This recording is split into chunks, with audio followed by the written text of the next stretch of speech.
One careless question cut through the laughter. Keanu Reeves stayed calm, wounded but unflinching, as the show chased a viral stunt over human truth. With millions watching, he faced a choice: perform or protect his integrity. He rose from the chair.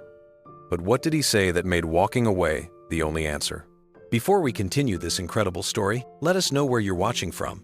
If you enjoy stories like this, subscribe to the channel, because tomorrow we have another inspiring story you won't want to miss. The hum of the studio air conditioner filled the silence like background static. In the corner of the green room, Keanu Reeves sat with his elbows on his knees, eyes scanning a single sheet of paper that the studio intern had handed him minutes earlier. His expression was unreadable, but his fingers traced the page slowly, as if the words carried more weight than they were meant to. The document looked harmless enough, a list of interview notes and safe talking points printed in crisp black font. But in the margin, in faint gray ink, 3 topics were underlined twice: grief, philanthropy, politics. Keanu folded the paper once, then unfolded it again. The creases ran straight down the middle, sharp and deliberate. The noise from the hallway, laughter, footsteps, the clang of coffee cups didn't reach him. It all sounded distant, muffled by something heavier in the air. Lena Morgan stood a few feet away, pretending to check her phone. She'd worked with him for over a decade. She could read his silence better than any sentence. His stillness wasn't calm. It was concentration. She knew that look. It was the same one he wore before every scene that required complete honesty, the kind that couldn't be faked. A young producer in a headset walked in, chewing gum too loudly for the tension in the room. "Mr. Reeves," he said, grinning nervously, "we're so excited you're here. Kimmel's gonna keep it light, real fun. But, if something spontaneous happens, go with it. The internet loves you." Lena's eyes narrowed. "Something spontaneous?" The producer laughed, not picking up the tone. "Yeah, you know, a viral moment. Jimmy loves surprises." Lena took a step closer, lowering her voice. "Don't push him. He's not a prop for your show." The smile on the producer's face wilted. "Of course I didn't mean you did," she said quietly. "And I'm telling you not to." He stammered, mumbled something about camera placement, and left as fast as he could. The door shut behind him with a muted click. Keanu didn't look up from the paper. "They'll try anyway," he said softly. His voice wasn't angry, just certain. Lena sighed. "I know." She wanted to tell him to shrug it off, to focus on the film, to remember this was just another talk show. But she didn't. She knew better. For all his kindness, Keanu had a line, and when people crossed it, he didn't yell, he just disappeared. The laughter from the live audience bled faintly through the wall. Somewhere backstage, a band rehearsed the transition riff that would cue his entrance. The rhythm was upbeat, artificial, as if the building itself was trying to pretend it didn't feel the tension brewing inside. Keanu placed the paper on the table beside him. The page trembled slightly in the breeze of the air vent. He leaned back in his chair, fingers interlaced, eyes closing for a moment. The muscles in his jaw shifted once the calm, before something unseen but inevitable. Lena glanced at the clock on the far wall. 10 minutes until showtime. The numbers glowed red, steady, indifferent. She hated that clock. It made everything feel mechanical, like time inside these walls belonged to the network, not the people breathing in it. Keanu stayed still, his posture perfectly composed, but his eyes now wandered to the reflection in the dressing room mirror. His own face stared back calm, yes, but edged with something weary. The years had added quiet gravity to him, not cynicism. He could still find warmth in strangers, but he had learned to expect the sting that sometimes followed it. "Do you want water?" Lena asked. He shook his head slowly. "No, just quiet." That word quiet was something sacred between them. It didn't mean silence. It meant space to think, to breathe, to remember who he was before cameras started rolling. From the hallway came the muffled voice of a stagehand giving directions. Laughter followed, high-pitched and artificial, like someone trying to prove they were comfortable. Lena caught fragments of conversation. A few production assistants were gossiping about the lineup, a comedian, a viral TikTok chef, and Keanu Reeves to close. The host wanted a memorable closer, someone who could make the audience feel something. She turned back to Keanu. "They want emotion tonight," she said carefully. "They always do," he replied. "But this time, I think they'll dig deeper than you want them to." He met her eyes through the mirror. "They'll dig until they find what they think sells." He stood then, slow and deliberate, the sound of the chair scraping faintly against the floor. "And when they can't find it, they'll make it up." Lena crossed her arms. "So what will you do?" His lips curved slightly, not quite a smile, more like a shadow of one. "Be honest. That's all that's left." A knock interrupted them. The door opened halfway, and a young intern peeked in. "Mr. Reeves, they're doing the sound check now. You're up right after the monologue. 3 minutes." Lena nodded, signaling she'd heard. "Thank you." When the door closed again, she walked closer to him, lowering her voice. "Remember what I said. If they bait you, don't swing. Just walk." "I know. You say that like you mean it," she said. He tilted his head, looking at her directly. "I always mean it." Something in his tone stopped her cold. It wasn't defiance. It was resolve, that quiet, immovable kind, that never announces itself, but changes everything around it. The sound of Jimmy Kimmel's opening laughter carried down the hallway now, louder, layered with audience applause. The walls shook with the rhythm of a show running perfectly on schedule. Lena looked toward the door, then back at Keanu. "It's time." He adjusted his black blazer, smoothed the cuffs, and took one deep breath. The paper with the forbidden topics lay folded neatly on the table. He didn't look at it again. The hallway outside pulsed with movement. Stagehands passed by in quick steps, their headsets crackling with codes and timing cues. The rhythm of live television was precise, but beneath it there was always a quiet chaos, the kind that smelled faintly of adrenaline and nerves. Keanu followed Lena through the narrow corridor toward the stage entrance. The sound of laughter from Jimmy's monologue rolled like thunder beyond the black curtain. Each punchline was followed by applause that felt rehearsed, too even, too perfect. It was the sound of an audience trained to respond on cue. They stopped just short of the stage door. A warm yellow light spilled across the floor, thin as a knife's edge. Keanu stood in that line of light, not stepping past it yet. His expression was calm, but Lena could see his shoulders tighten beneath the tailored black blazer. A stage manager with a clipboard appeared. 2 minutes, Mr. Reeves, she said with a cheerful voice that didn't reach her eyes. "Jimmy will bring you in right after the sponsor break. You'll be sitting left of the desk. Just go with the flow, okay?" Keanu nodded once, his gaze fixed somewhere ahead, not on the stage, not on her, but beyond the noise entirely. When she left, Lena leaned closer to him. "You feel it too, don't you?" He looked at her. "The setup?" She nodded. "Something's off. I heard one of the producers mention an old clip. They're planning something." He didn't flinch. Let them. People reveal themselves when they think they're in control. Lena hesitated. "Just promise me you won't take the bait." He exhaled, slow and steady. "Lena, I'm not here to fight anyone. I'm here to tell the truth, even if no one wants to hear it." From inside the studio, the music swelled. The band hit a bright, brassy note that signaled the end of the monologue. The crowd's cheers reached their peak. The stage manager counted down with her fingers 3, 2, 1. Keanu turned toward Lena. "It's strange," he said quietly. "You can hear people laugh, but sometimes it sounds like crying." She froze, unsure how to respond. Before she could, the curtain parted slightly, and the burst of light washed over him. "Please welcome the one and only Keanu Reeves!" The audience erupted. Keanu stepped forward, crossing from shadow into brightness. Lena stayed behind, watching him walk into the roar of applause. She could see only the back of his figure, calm, centered, but surrounded by an energy she didn't trust. She whispered to herself, barely audible under the music. "Don't let them twist you." Then the curtain fell closed, sealing her in darkness as the cameras turned toward him, and the quiet before impact ended. Inside the glass-walled control booth above the stage, the atmosphere was tight with caffeine and calculation.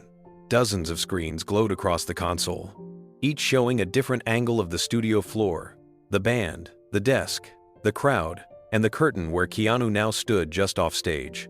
Eli Marks leaned forward over the control panel, chewing on the edge of a pencil. He was in his early 30s, quick-talking and quicker thinking, the kind of producer who saw every guest not as a person, but as potential. He tapped a line of code on his tablet, marking timestamps for visual cues. "We need something tonight," he said.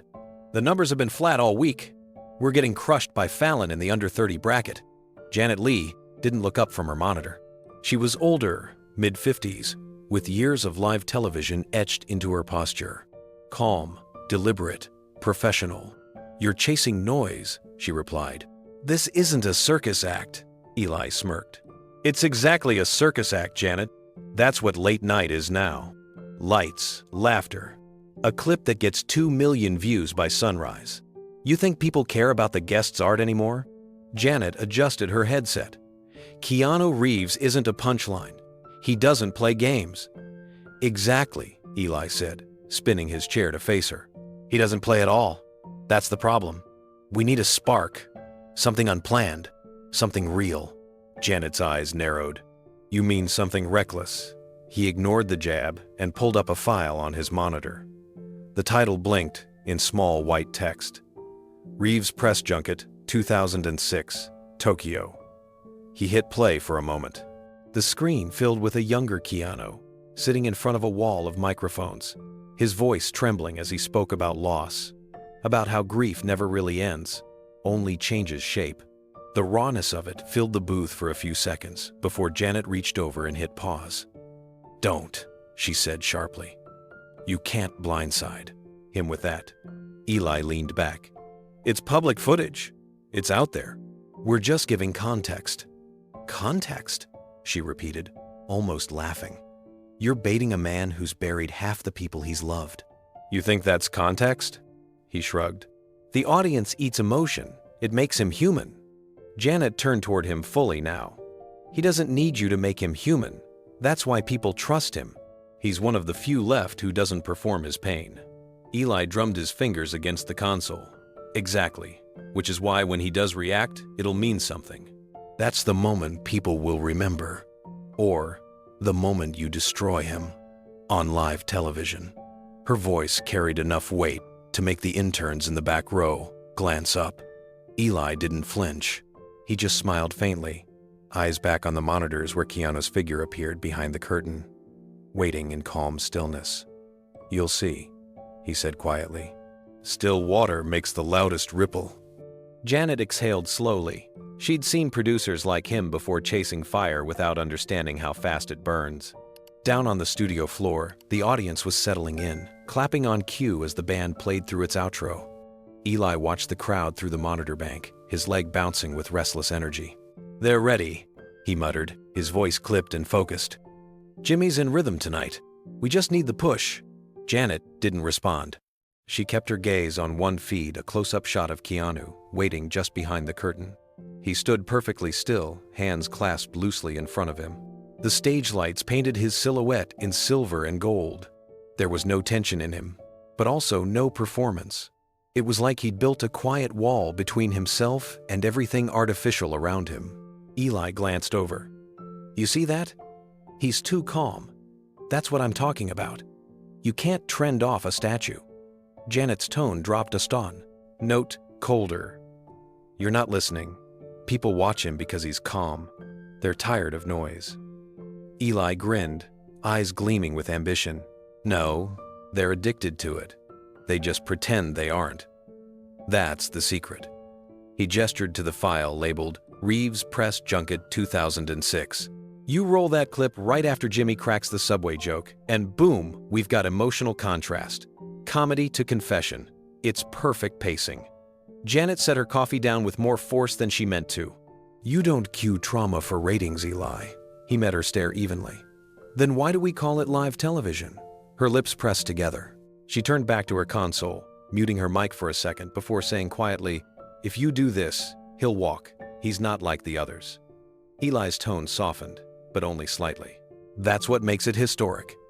Behind them, a junior editor raised his hand nervously. Mr. Marks? Should I preload the file to screen 2 or 3? Eli didn't hesitate. 3. Crossfade from Kimmel's desk cam. Make it look like nostalgia. Janet snapped her head toward the kid. "No, don't touch it. Not without my call." The room froze. 2 versions of authority hanging in the air, one chasing chaos, one clinging to integrity. Eli stood. "You're not the only senior producer here, Janet." She leaned back, folding her arms.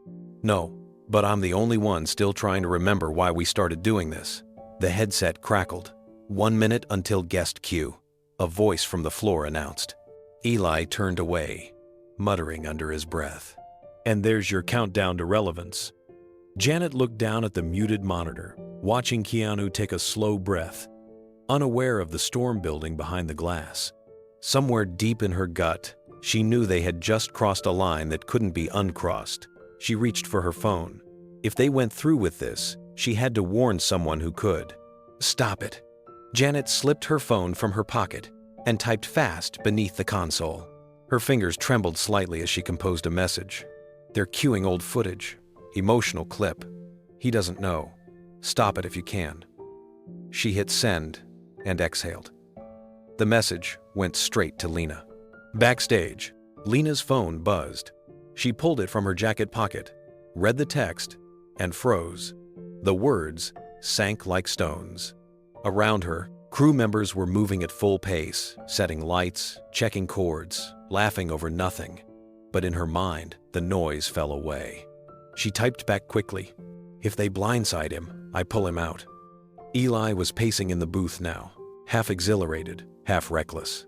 "The transition will hit right after the second question," he said to the technical director. Jimmy cracks the subway line. Audience laughs. Fade into the old clip. It's emotional symmetry. It'll break the internet. Janet's voice cut through his monologue. "It'll break something else too. A man's trust. You don't come back from that." He waved her off. "You're overreacting. He's an actor. He'll handle it." She looked at him for a long moment, her voice almost a whisper. "That's what they said before every collapse I've ever seen." Eli ignored her. He turned back to the screen, watching the live feed from stage left. Jimmy was leaning against his desk, laughing with the band, all charisma and control. The applause light flickered above the audience, timed perfectly with his rhythm. Everything looked seamless, effortless, the illusion of spontaneity.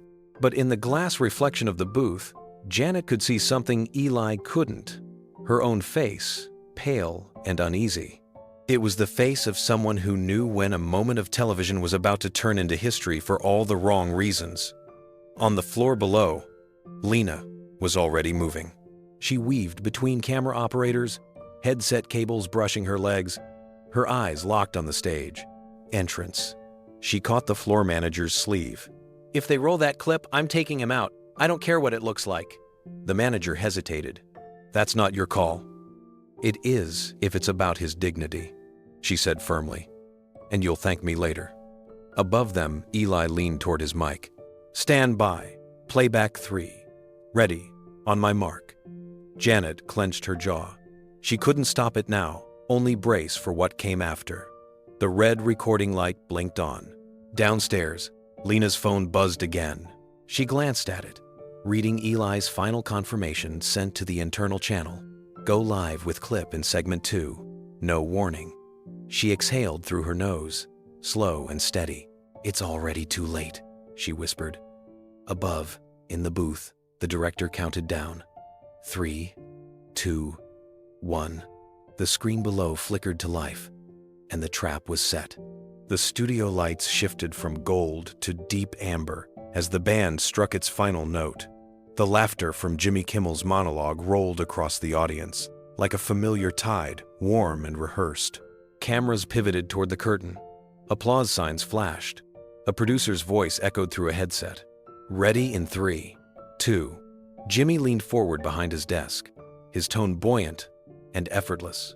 "All right, folks, my next guest needs no introduction, but I'll give him one anyway. He's an icon, a legend, a man who somehow manages to make the rest of us look bad just by being decent. Please welcome the one and only Keanu Reeves." The crowd erupted. Applause thundered through the studio as the curtain parted. Keanu stepped into the light, wearing a black suit with an open collar and no tie. His long hair brushed his shoulders, catching the gleam of the spotlight. He waved once, then pressed a hand over his heart, a gesture simple and genuine, and the audience loved him for it. He crossed the stage with that unhurried walk that always seemed to defy time. No swagger, no performance, just presence. The camera followed him closely, catching the faint smile tugging at his lips, the way his eyes scanned the crowd as if he was thanking each person individually for being there. Jimmy stood and met him halfway, clapping him on the shoulder. "Look at this guy," he said, turning to the audience. "You hear that reaction? I can't even get that from my wife when I bring home dinner." Laughter rippled through the crowd. Keanu chuckled softly and took his seat. "You just need better food," he replied, his voice low and steady, carrying that familiar warmth. The crowd roared again. Jimmy grinned, shaking his head. "See, even his jokes are wholesome. I'm doomed." The first few minutes went smoothly. The conversation flowed easily, light talk about motorcycles, about his new independent film, about a recent visit to a children's hospital that had gone viral online. Keanu deflected the praise as always, saying, "They gave me more joy than I could ever give them." Every response from him felt like a quiet act of grace. The audience hung on every word, laughing where he smiled, sighing where his tone softened. Jimmy rode the rhythm well, keeping it breezy but sharp, steering things like a seasoned host. But Lena, standing backstage with a headset, wasn't watching Jimmy. Her eyes were on Keanu's hands, steady on the armrests, relaxed but not careless. She knew that posture. It was his version of defense. Calm, contained, but aware. Jimmy leaned in now, a subtle shift in his tone. The laugh he gave came just a little too fast, too bright. "You know, Keanu, people talk about how quiet you are. You don't post much. You don't rant on talk shows. You've been quiet lately, especially with everything going on in the world." The applause dimmed. The air seemed to pause. Backstage, Lena's smile faded. She knew that tone. She'd heard it before, curiosity laced with provocation, the kind that didn't want truth, just a reaction. Keanu met Jimmy's gaze, the faint smile still on his face, but his eyes had changed, darker now, thoughtful. And for the first time that night, the show stopped feeling safe. Keanu didn't answer right away. The pause wasn't uncomfortable for him, but it was for everyone else. The silence felt alive, stretching between the applause lights and the hum of the cameras. Jimmy laughed lightly, trying to fill it. "You're a mystery man. I mean, we all have opinions these days, right? About politics, the economy, even who wins, The Bachelor. You just don't talk." Keanu smiled faintly. "Talking doesn't always mean listening, Jimmy." The audience gave a soft murmur of approval. A few clapped, unsure if they were supposed to. Jimmy leaned forward again, not ready to let the silence claim control. "Come on," he said, tone teasing. "You've got thoughts. The world's kind of a mess right now. People would love to hear what you think." Keanu tilted his head slightly, his voice calm but firm. "I think people should spend more time fixing what's in front of them instead of shouting about what's far away." It was a gentle line, but it landed with the weight of something larger. A few members of the audience nodded. Others just stared. Jimmy's grin faltered for a split second before returning to its usual brightness. "Wow," he said, pretending to fan himself with his cue card. "That was deep. I was just looking for a soundbite." The laughter returned, but not fully. It was thinner now, scattered. Keanu smiled again, that quiet kind of smile that disarms without trying. "I don't do sound bites. They edit too easily." Janet, up in the control booth, couldn't help but whisper, "He's good. He knows exactly where this is going." But Eli only grinned wider. "Perfect," he muttered. "Let's feed it." Back on stage, Jimmy turned to his next card, searching for something light. "All right, let's switch gears before I get quoted out of context. You've been called Hollywood's nicest guy. That's not even an exaggeration. Is that exhausting, or are you really that nice all the time?" The audience laughed again, waiting for his trademark modest response. Keanu chuckled softly. "I don't know about nicest. I just try to remember that people are fighting battles we don't see." His tone was gentle, but there was a depth in his eyes that drew the room in again. He wasn't performing, he was sharing. And that made everyone, even Jimmy, a little uncomfortable. From backstage, Lena's hand tightened around her headset. She could see it happening, the shift. Jimmy was losing control of the rhythm. Keanu wasn't playing the role of charming guest. He was being himself, and that wasn't what the producers wanted. In the booth, Eli leaned over the sound engineer's shoulder. "Get ready," he whispered. "When Jimmy brings up the subway video, cue the Tokyo clip. Timing will be perfect." Janet closed her eyes for a second. "Don't do it," she said quietly. But Eli didn't hear her, or didn't care. The clock on the wall blinked. Segment 2:30 seconds to cue. Jimmy shuffled the cue cards, glancing at the monitor on his desk. "Speaking of kindness," he said, smiling wide again, "there's this video that went viral years ago. You know the one I'm talking about." Keanu's eyes lifted slightly. "Which one?" Jimmy chuckled. "Come on, you know, the subway video. You're just sitting there, minding your business, and then you give up your seat to a stranger. 10 million views overnight. You made chivalry cool again." The crowd clapped, some cheering, but Keanu didn't join in. His expression stayed neutral, polite, but not amused. "I was just doing what anyone should do," he said quietly. Jimmy leaned in with a grin that felt a little too eager. "See? That's what I mean. You're too humble. You're the only guy in Hollywood who can't take a compliment." More laughter followed, but Lena, watching from backstage, saw the small change in Keanu's breathing, the barely noticeable tightening of his jaw. She knew him well enough to recognize it wasn't irritation. It was restraint. Jimmy wasn't finished. "But it makes people wonder, man. Why so private?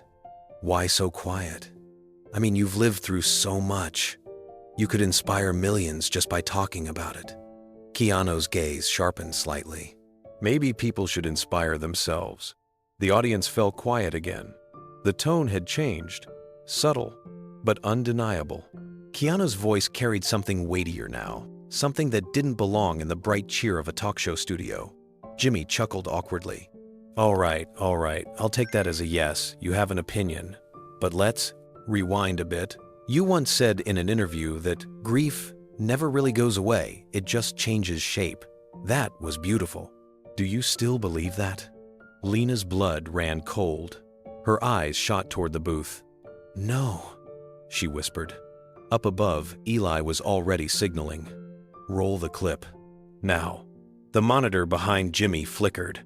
Without warning, the screen filled with grainy footage, a younger Keanu at a press junket, speaking quietly into a microphone. His face was pale, eyes red. He was talking about loss, about love, about the pain of stillness. His voice broke near the end. The audience gasped softly, unsure how to react.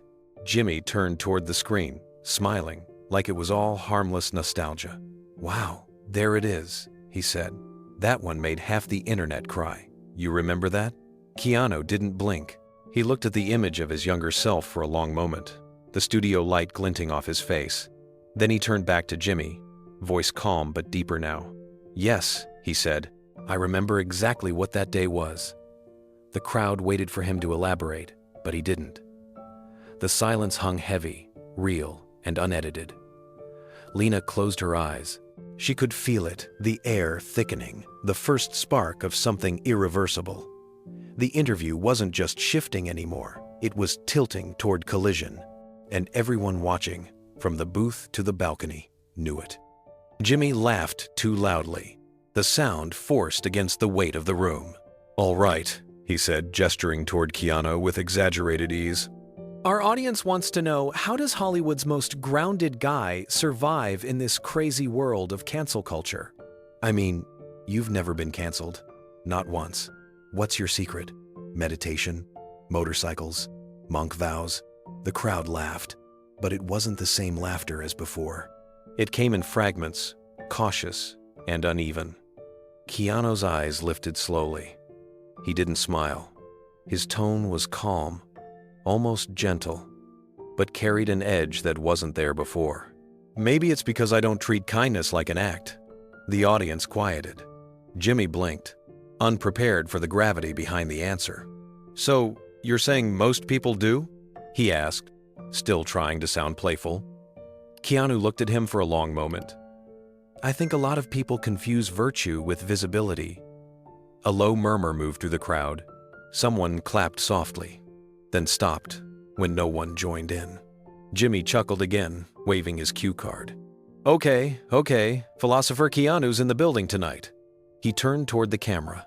Next, he'll start levitating. The audience laughed again, louder this time, though it sounded more like release than amusement. Keanu nodded slightly, the corner of his mouth twitching upward. No levitation, he said softly, just trying to keep my feet on the ground. Up in the booth, Eli leaned forward, his headset slightly crooked. That's good, he whispered. He's serious, but not angry. It's tension. People love tension. Janet shot him a warning look. Don't start playing with this. He's keeping it human. Leave it there. But Eli's grin widened. We're 5 minutes from perfect timing. When the moment's right, we roll the 2006 clip. Instant fireworks. Janet turned her chair sharply toward him. You push that button, and it's not fireworks. It's fallout. He shrugged. Regret is trending. Back on stage, Jimmy was trying to shift gears again. You know, people see you as this saint in a leather jacket. You donate, you smile, you hug strangers on subways. Doesn't it ever get exhausting being everyone's good guy? Keanu tilted his head slightly. His eyes softened, but his voice stayed steady. I'm not trying to be anyone's good guy. I just try not to make life harder for people. The response landed heavier than Jimmy expected. He opened his mouth, then closed it, laughing weakly. Well, I guess that's one way to live. Keanu's calm expression didn't waver. It's the only way that still feels real.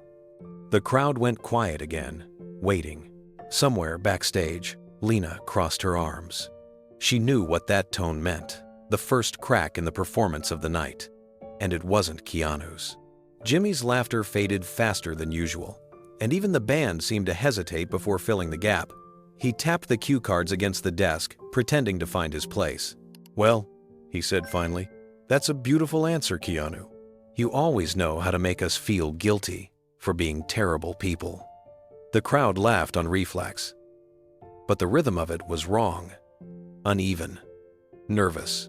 Keanu smiled faintly, his tone gentle but cutting. You don't need guilt to be kind, you just need courage. The line floated through the studio like something that didn't belong to television. For a moment, no one moved. Then Jimmy cleared his throat, spinning back to charm. All right, we'll put that on a bumper sticker. You're full of wisdom tonight. Up in the booth, Eli's voice buzzed through the headset. He's setting himself up perfectly. Cue the clip in 4 minutes. Janet didn't look away from the monitor. Her hands were folded in front of her, jaw tight. You're playing with something you don't understand, Eli. He rolled his eyes. Come on. This is late night gold. It's real, raw emotion. It's what people want. You saw the audience. They're eating it up. No, Janet said quietly. They're holding their breath. Eli didn't respond. His gaze was locked on the monitor where Keanu leaned forward slightly in his chair, elbows resting on his knees. The light caught his face in soft relief, the kind of expression that said he was both present and somewhere far away at the same time. Jimmy kept talking, trying to reel the tone back to comedy. You know, you're making me look bad. Every time you come here, I feel like I have to confess my sins afterward. How do you even stay that pure in Hollywood? Keanu shook his head slowly. I don't stay pure. I stay aware. The crowd murmured again, that uncertain noise that happens when laughter dies before it starts. Jimmy smiled wider, but there was strain behind it now. You really do talk like a monk. Do you meditate or something? Sometimes, Keanu said, but I don't need to close my eyes to see what's wrong with the world. The silence hit harder this time. Even Jimmy felt it. He tried to laugh, but it came out too high-pitched. Man, this is supposed to be a fun show. It is, Keanu said softly, still composed. Fun doesn't have to mean forgetting. Lena, watching from backstage, could feel the shift ripple through the air. She whispered under her breath, "He's walking a line now." And up in the control booth, Eli leaned toward the sound tech with an eager grin. Good. Let's push him over it. Janet's voice came low, almost trembling. Don't you dare. He didn't look at her. Cue the file. 2 minutes. The tension inside the studio was no longer invisible. It was a pulse, moving under the laughter, under the lights. Jimmy sensed it, but instead of stepping back, he leaned forward instinctively, chasing control.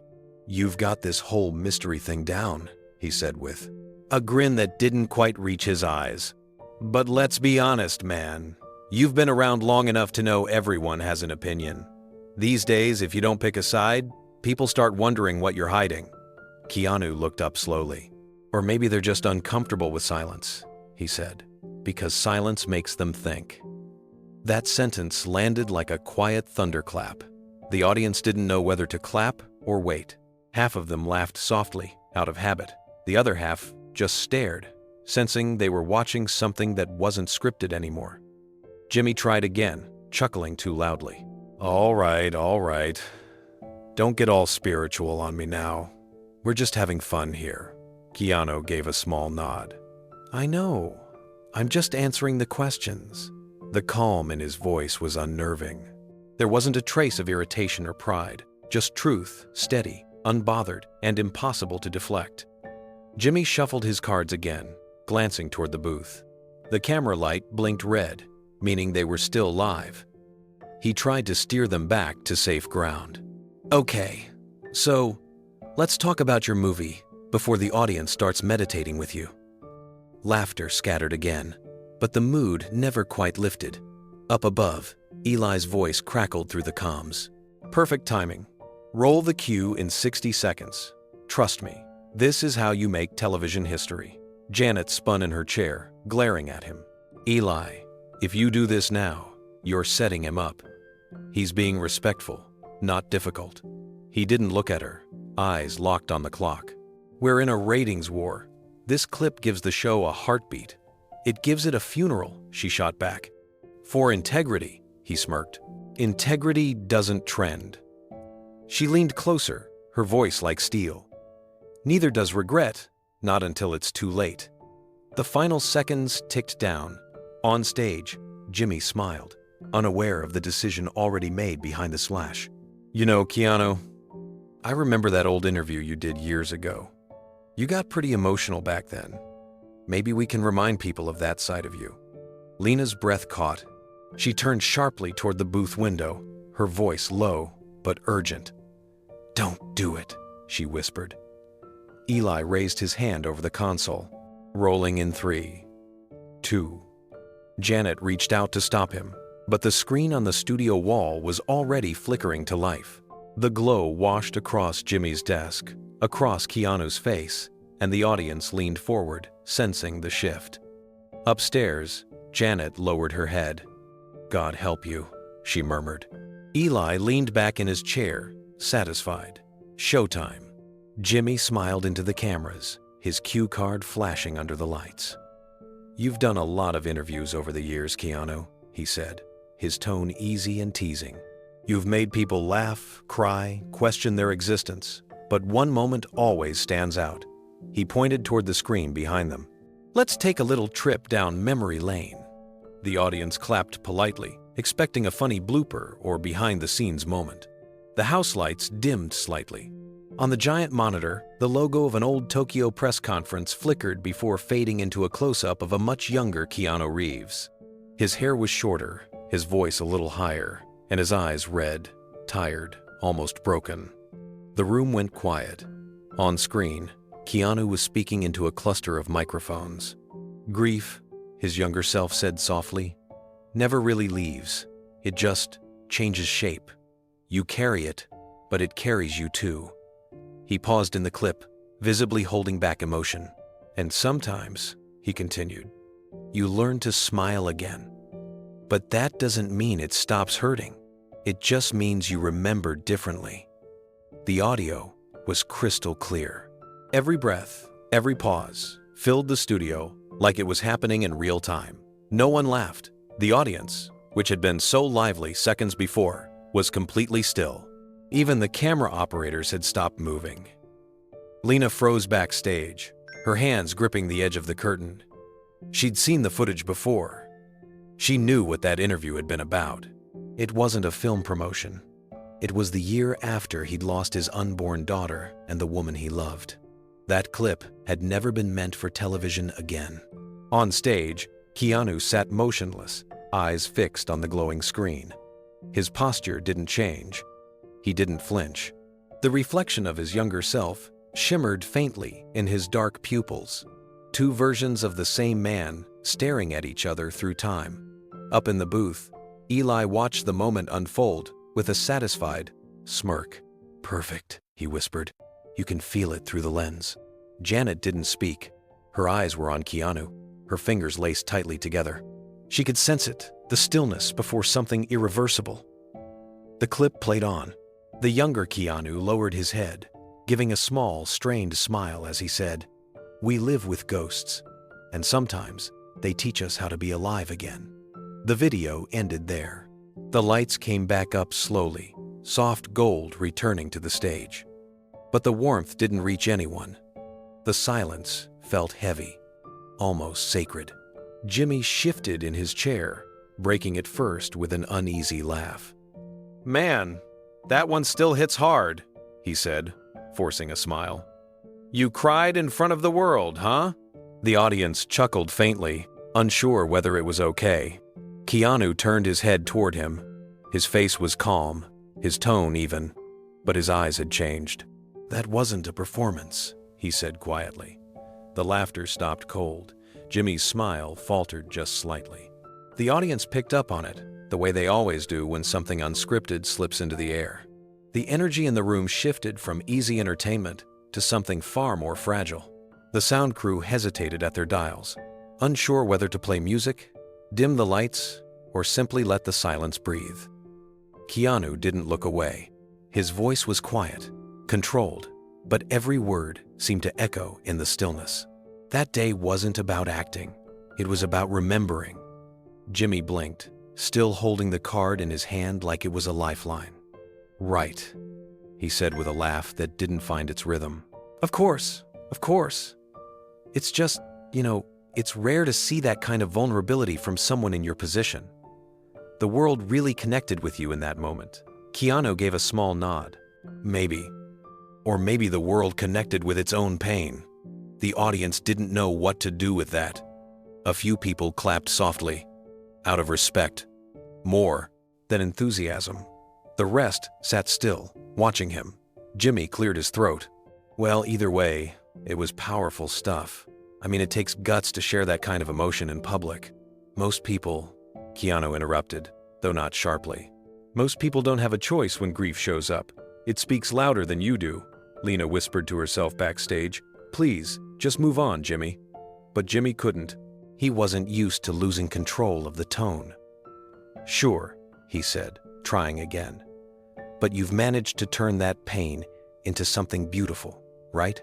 You're living proof that tragedy can make us stronger." Keanu's eyes softened, and for the first time that night, there was something almost sorrowful in them.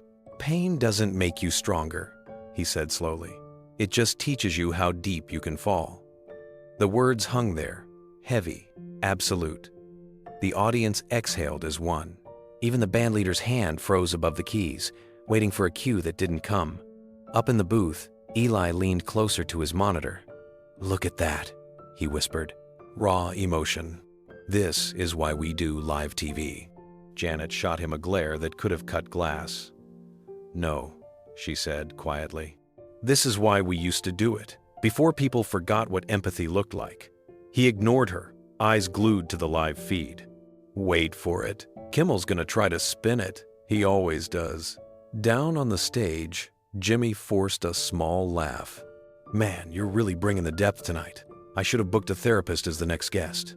The joke landed flat. Not even a pity laugh came back. The silence was so sharp it almost hummed. Keanu leaned back slightly, crossing his hands loosely in his lap. Maybe people don't need a therapist tonight, he said. Maybe they just need to stop pretending they're fine. The audience sat frozen, the kind of stillness that doesn't come from boredom, but from realization. They weren't watching a talk show anymore. They were watching truth cut through a script that had been written for laughter. Jimmy adjusted his mic, his fingers tapping against the desk. He tried to smile again, his showman instincts kicking in. That's deep, he said softly, forcing lightness. But, hey, don't get too serious on me, man. I might start crying, and nobody wants to see that. A few nervous laughs broke out, scattered and fragile. Keanu didn't join in. His eyes, dark and steady, stayed locked on Jimmy. There's nothing wrong with crying, he said. It just means you still care. That line wasn't loud, but it carried through the studio like thunder rolling over mountains. Somewhere backstage, Lena exhaled and pressed a hand to her temple. She could see where this was going, and she also knew Keanu wouldn't back down, not out of pride, but principle. Jimmy's tone sharpened a little, his ego flickering through the cracks. Sure, he said, leaning forward. But come on, you've got to admit, when you get that emotional in front of millions of people, it's kind of dramatic, right? Keanu's head tilted slightly, his expression unreadable. You think grief is dramatic? The room went absolutely silent. Not a cough, not a whisper. Even Jimmy froze, caught between trying to laugh and realizing he couldn't. Keanu continued softly. That day wasn't about a show. I was answering a question about loss. And when you've lived through it, you don't care about how it looks. You just try to speak honestly. For the first time, Jimmy looked unsure. He glanced toward the control booth for help, but no one was giving direction. The teleprompter text rolled uselessly on the far wall, lines meant for a conversation that no longer existed. Upstairs, Eli whispered into his headset, voice tight with excitement. Don't cut. This is the moment. He's breaking the wall. Janet didn't even look at him. He's not breaking the wall, she said quietly. He's showing us what's behind it. On stage, Jimmy took a slow breath, regaining his composure. Okay, he said finally, tone half sincere, half defensive. I didn't mean to disrespect anything. It's just, people see that clip and they feel something. You made them feel something real. Keanu nodded once. Then maybe that says more about them than me. The words landed like a truth no one wanted to admit. The audience didn't cheer. They didn't laugh. They just absorbed it, the sincerity, the weight, the quiet defiance of a man refusing to turn his pain into entertainment. Lena watched from backstage, her pulse steady now. She whispered under her breath, and that's the moment he took the room back. But up in the control booth, Eli grinned and leaned into his mic. Cue segment 6, he said. We're just getting started. Jimmy forced a chuckle, his fingers drumming lightly on the desk. We all cry sometimes, he said, his voice carrying a hint of discomfort, disguised as charm. Especially when it helps the box office, right?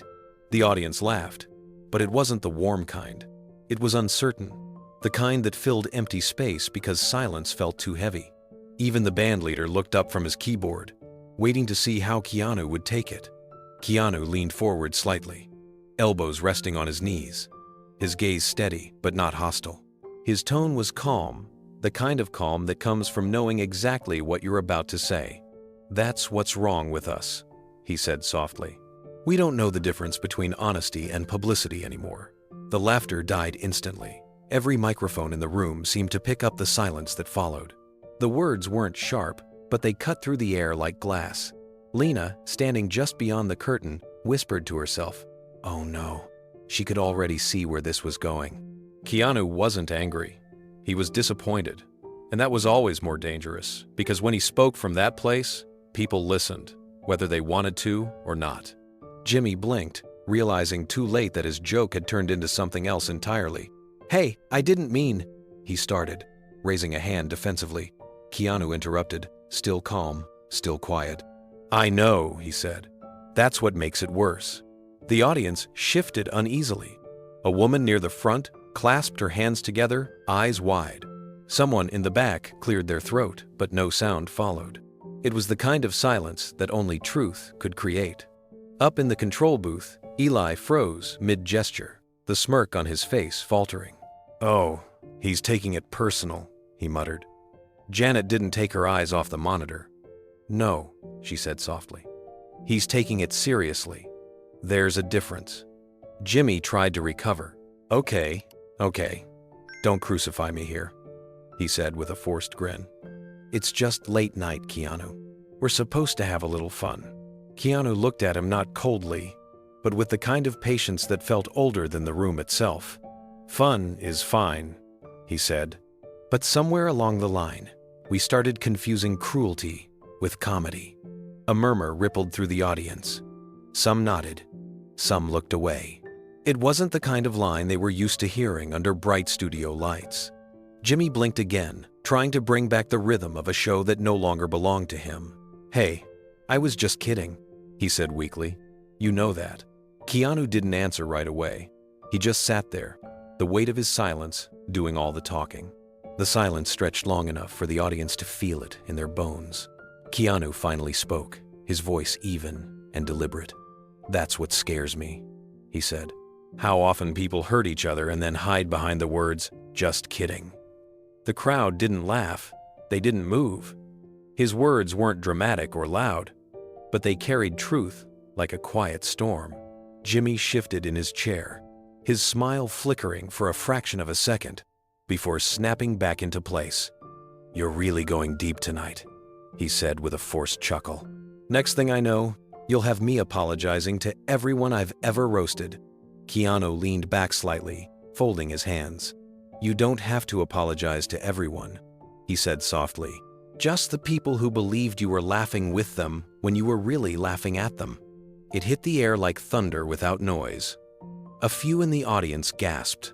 Someone whispered, "Wow," under their breath. The bandleader looked over at Jimmy, waiting for a cue, but none came. In the control booth, Eli's heart raced. "Do not cut," he hissed into his headset. "Keep rolling. This is gold. Real gold." Janet turned toward him sharply. "You think it's gold because it's uncomfortable. You're confusing truth with spectacle." Eli ignored her. "Look at the audience. They're glued to him. This is what people remember. Not jokes, moments like this." Down on the stage, Jimmy was losing his rhythm. His fingers tapped against his cue cards. The movement, small, but restless. "You know, Keanu," he said, trying to reclaim his territory with humor, "you sound like you should be teaching philosophy at UCLA instead of making movies." A small wave of laughter followed, but it didn't last.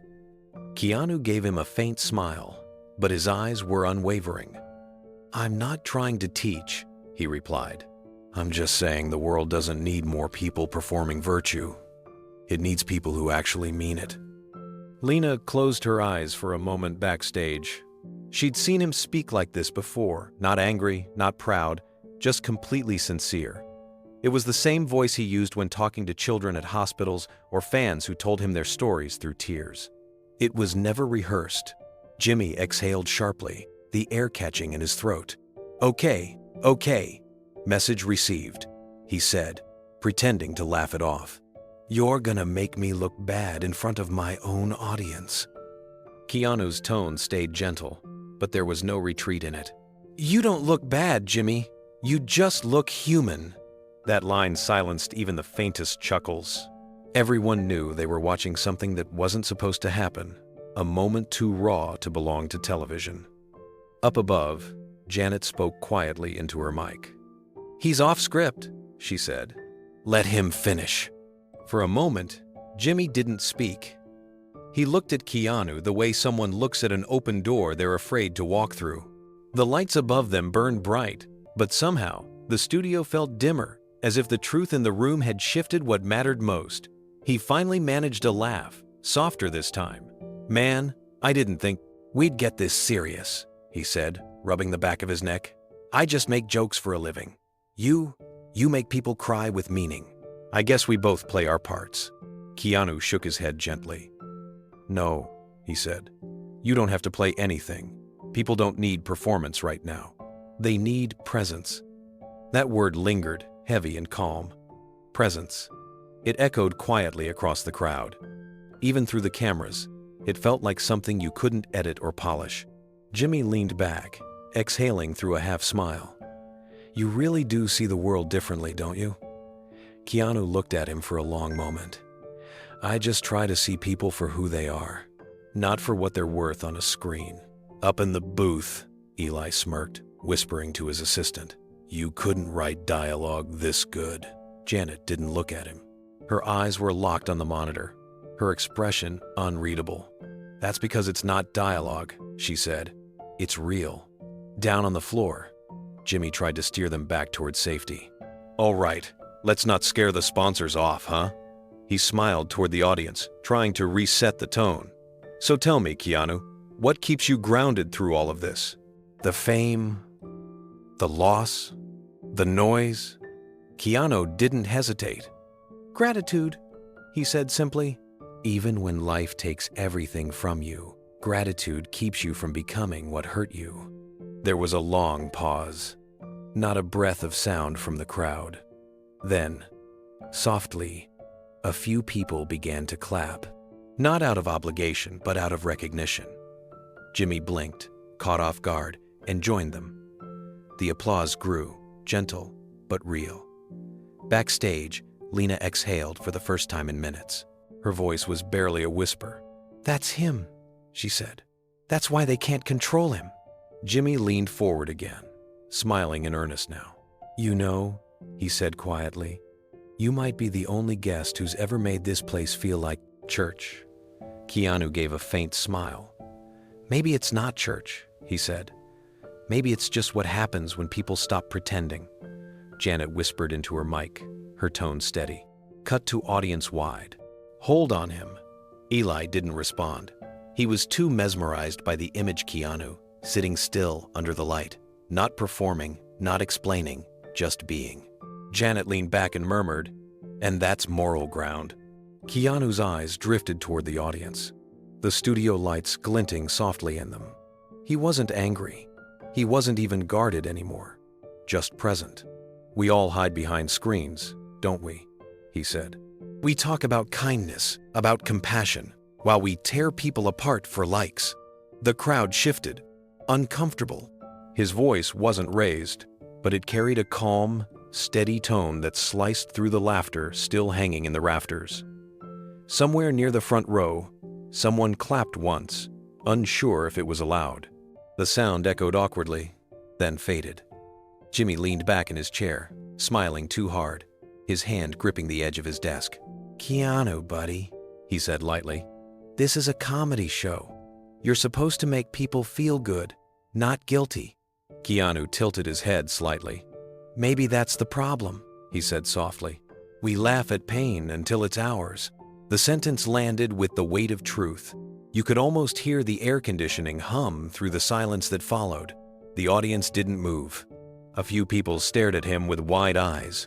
One woman in the back whispered something to her friend and then stopped, as if words weren't safe here anymore. Every light in the studio seemed brighter now, harsher, exposing the space for what it was, not a stage, but a mirror. Jimmy swallowed hard. "I think you're making my producers sweat back there," he joked, pointing toward the booth. "You've got them wondering if this is still television or a confession." Keanu smiled faintly. "Maybe it's both." Up in the booth, Eli leaned forward, his excitement palpable. "Don't cut," he said. "This is gold." He's rewriting the show in real time. Janet didn't move her gaze from the monitor. Her voice was low, steady. "It's not gold," she said. "It's truth. And you don't edit truth." Eli rolled his eyes. "You sound like him." She turned toward him. "I'd rather sound like him than you." Down on the stage, Jimmy was fighting to keep his rhythm. "Okay, Philosopher Reeves," he said with forced cheer. "You're really giving us something to think about tonight." Keanu nodded slightly, his eyes still on the audience. "Maybe thinking's not so bad," he said. "We've gotten used to reacting so fast that we've forgotten how to feel slow." Someone in the front row gasped quietly, like they just realized the truth wasn't meant to sting, but to awaken. Jimmy laughed awkwardly, fanning himself with his cue card. "You're killing me here," he said. "I feel like I should be taking notes." Keanu gave him that small, gentle half-smile again. "Maybe we all should." The crowd sat still, trapped between awe and discomfort. It wasn't the kind of silence Jimmy Kimmel was used to. Normally, silence meant failure on television. But this was something else entirely. It was the kind of quiet that came when people didn't want to miss a single word. Keanu looked from face to face in the audience, his gaze tender, almost apologetic. "You know," he said softly, "I'm not saying laughter is wrong. Laughter saves people. But sometimes we use it to hide from what hurts. We scroll past pain, we turn off the news when it gets real, and we pretend we've done our part because we hit a button that says, like." His words hung in the air, a mirror held up to 1,000 unseen faces. No one clapped this time, no one dared to. Jimmy tried to laugh, but it came out as a shaky exhale. "Wow," he said, trying to lighten the tone. "You really came here to do my job for me tonight, huh?" Keanu shook his head gently. "No, I came to talk about a movie. But you asked about truth, Jimmy. And truth doesn't always fit the format." Eli leaned over the console in the booth, his voice tense with excitement. "Do you hear this? This is viral in the making. He's going to blow up the internet again." Janet crossed her arms, never looking away from the monitor. "Maybe the internet's the last thing that deserves him right now," she said quietly. "Come on," Eli muttered. "It's exposure. We'll trend in minutes. Late-night ratings will go through the roof." Janet finally turned toward him. "He's not trending. He's testifying." Down below, Jimmy's polished grin had faded into something else, a mixture of confusion and discomfort, the look of a man who had suddenly realized he wasn't hosting anymore. "All right, Keanu," he said with a nervous laugh. "If I didn't know better, I'd say you've got a sermon going here. You planning to start a church?" Keanu smiled kindly. "No," he said. "Churches divide. Truth unites," the audience murmured softly. The air was thick with that rare electricity. Not applause, not laughter, but connection. Jimmy blinked and leaned forward on his desk, searching for footing in a conversation that no longer played by television rules. "So, what are you saying?" he asked. "That all of this what we do here doesn't matter?" Keanu paused for a long moment before replying. "I'm saying it could matter more if we stopped treating it like a game." A few audience members nodded. "I'm rating minus art. In the more Fordians. I'm one set of it around minute. In the more Vorial 6. Of the more, I'm one set of it around." Some even clapped quietly, as if in reverence. Jimmy looked around, half smiling, half lost. "Man," he said softly, "you make it really hard to joke after that." Keanu's smile widened just slightly. "Maybe that's when it starts getting real." The cameras rolled, but no one in the room was thinking about television anymore. Keanu's voice lowered, almost like he was speaking to each person individually. "We've built this world where everything has to be seen to be real. But kindness doesn't trend. Empathy doesn't go viral. So we forget them." A faint murmur spread through the audience, more emotional than noise. Jimmy leaned forward, his tone softer now. "So what do we do? Stop laughing?" Keanu shook his head. "No. Start listening." It was quiet again, the kind of quiet that felt holy. Even Eli stopped speaking into his mic. Janet whispered, "Don't you dare cut this feed." Jimmy nodded slowly, finally dropping the mask of a host and becoming just another man in the room. "You really believe people can change?" he asked. Keanu looked around the studio, the lights, the cameras, the faces. "I have to," he said. "Otherwise, None of this means anything." The audience began to clap. Not a performance cheer, but something pure. Keanu didn't bow or smile wide. He simply sat back, his presence enough to fill the space. Janet whispered in awe. He just turned the show into a mirror. Jimmy sat back in his chair, the applause still echoing faintly before dying completely. His cue cards were useless now. Every question printed on them felt like a prop from another show. He forced a smile and leaned forward, tone lighter, but edged with something defensive. "You talk a lot about kindness," he said. "But let's be honest, Keanu, you've lived in luxury for decades. Isn't it a little easier to be nice from up there?" The crowd gasped. It wasn't a playful jab this time.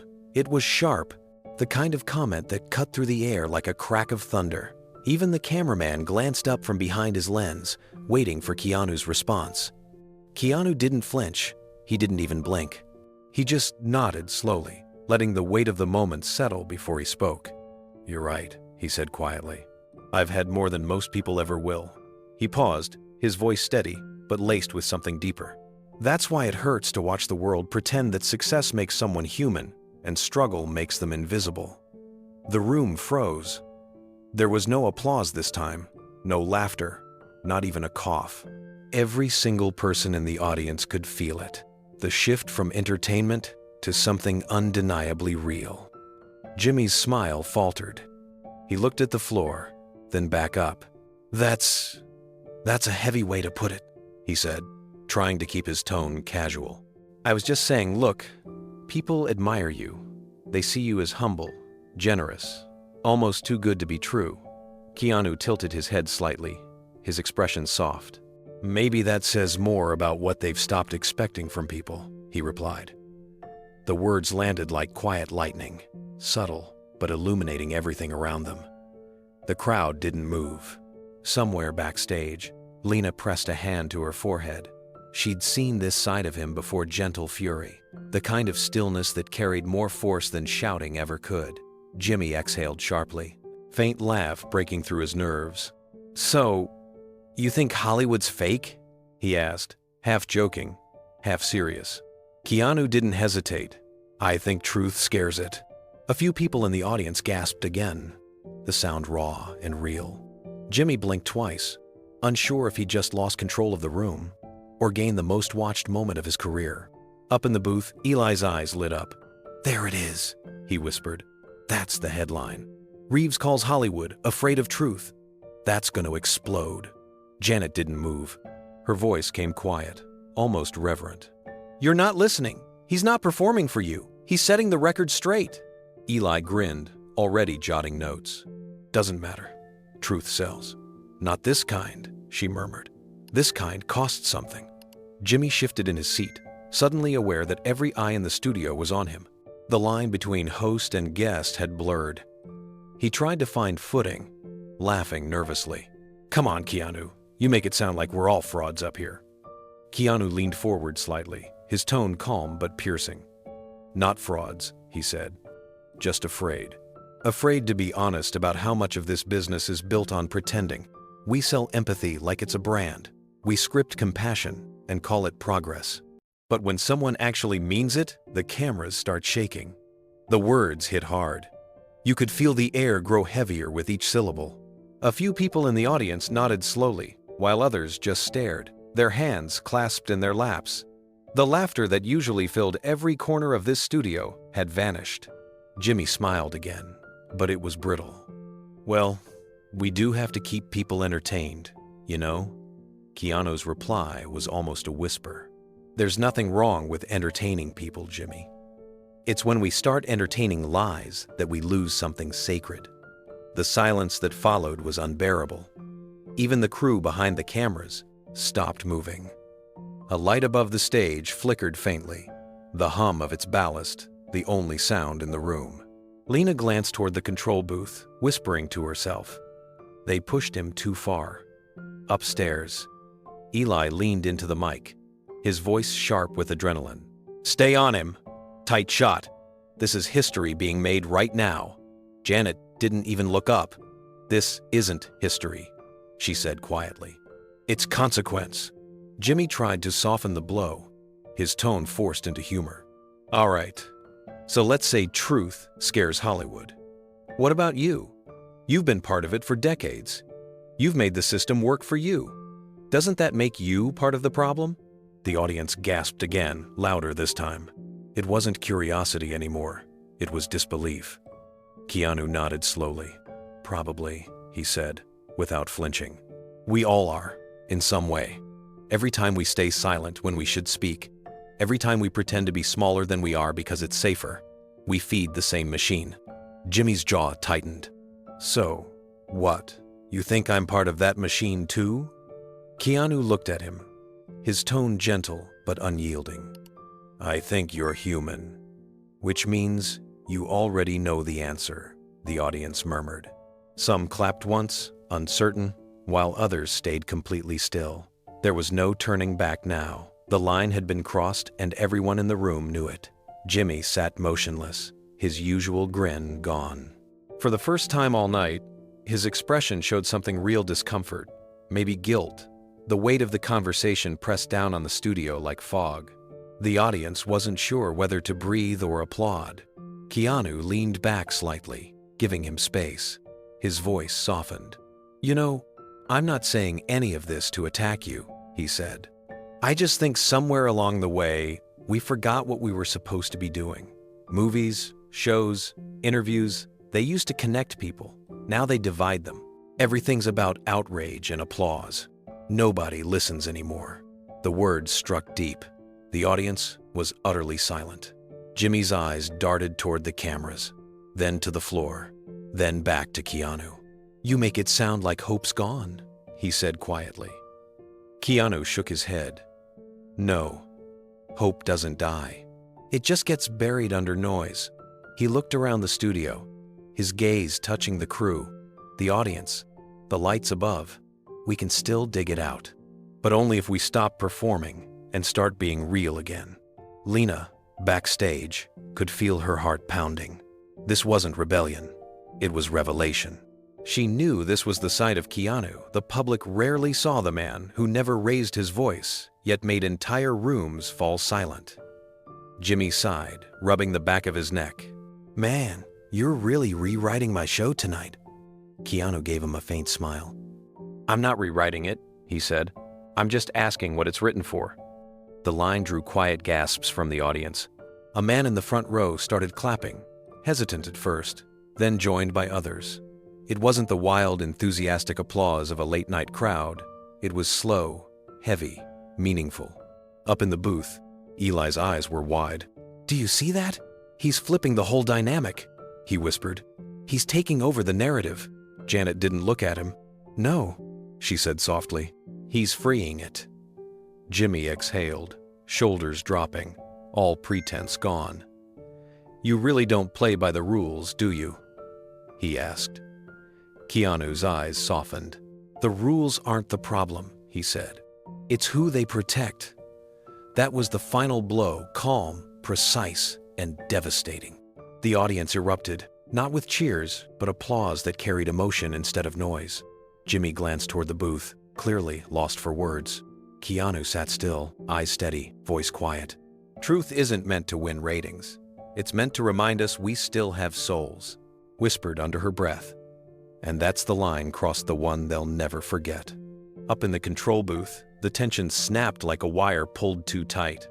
Eli's headset crackled as he shouted, "Go to commercial, now!" His voice shook with urgency, not authority. The monitors showed Keanu still seated calmly, the studio audience hanging on every word. Janet didn't even look at him. Her hand hovered near the console but never touched it. You cut him now, and it'll look worse, she said flatly. You'll turn this into a scandal, not a segment. Eli slammed his palm on the desk. He's hijacking the show. The network's going to lose its mind. Too late, the network already had. 3 phones were ringing at once on the side table. A young assistant fumbled with them, whispering into each one, trying to calm frantic executives who wanted answers. No, sir, we can't fade out now. Yes, it's still live.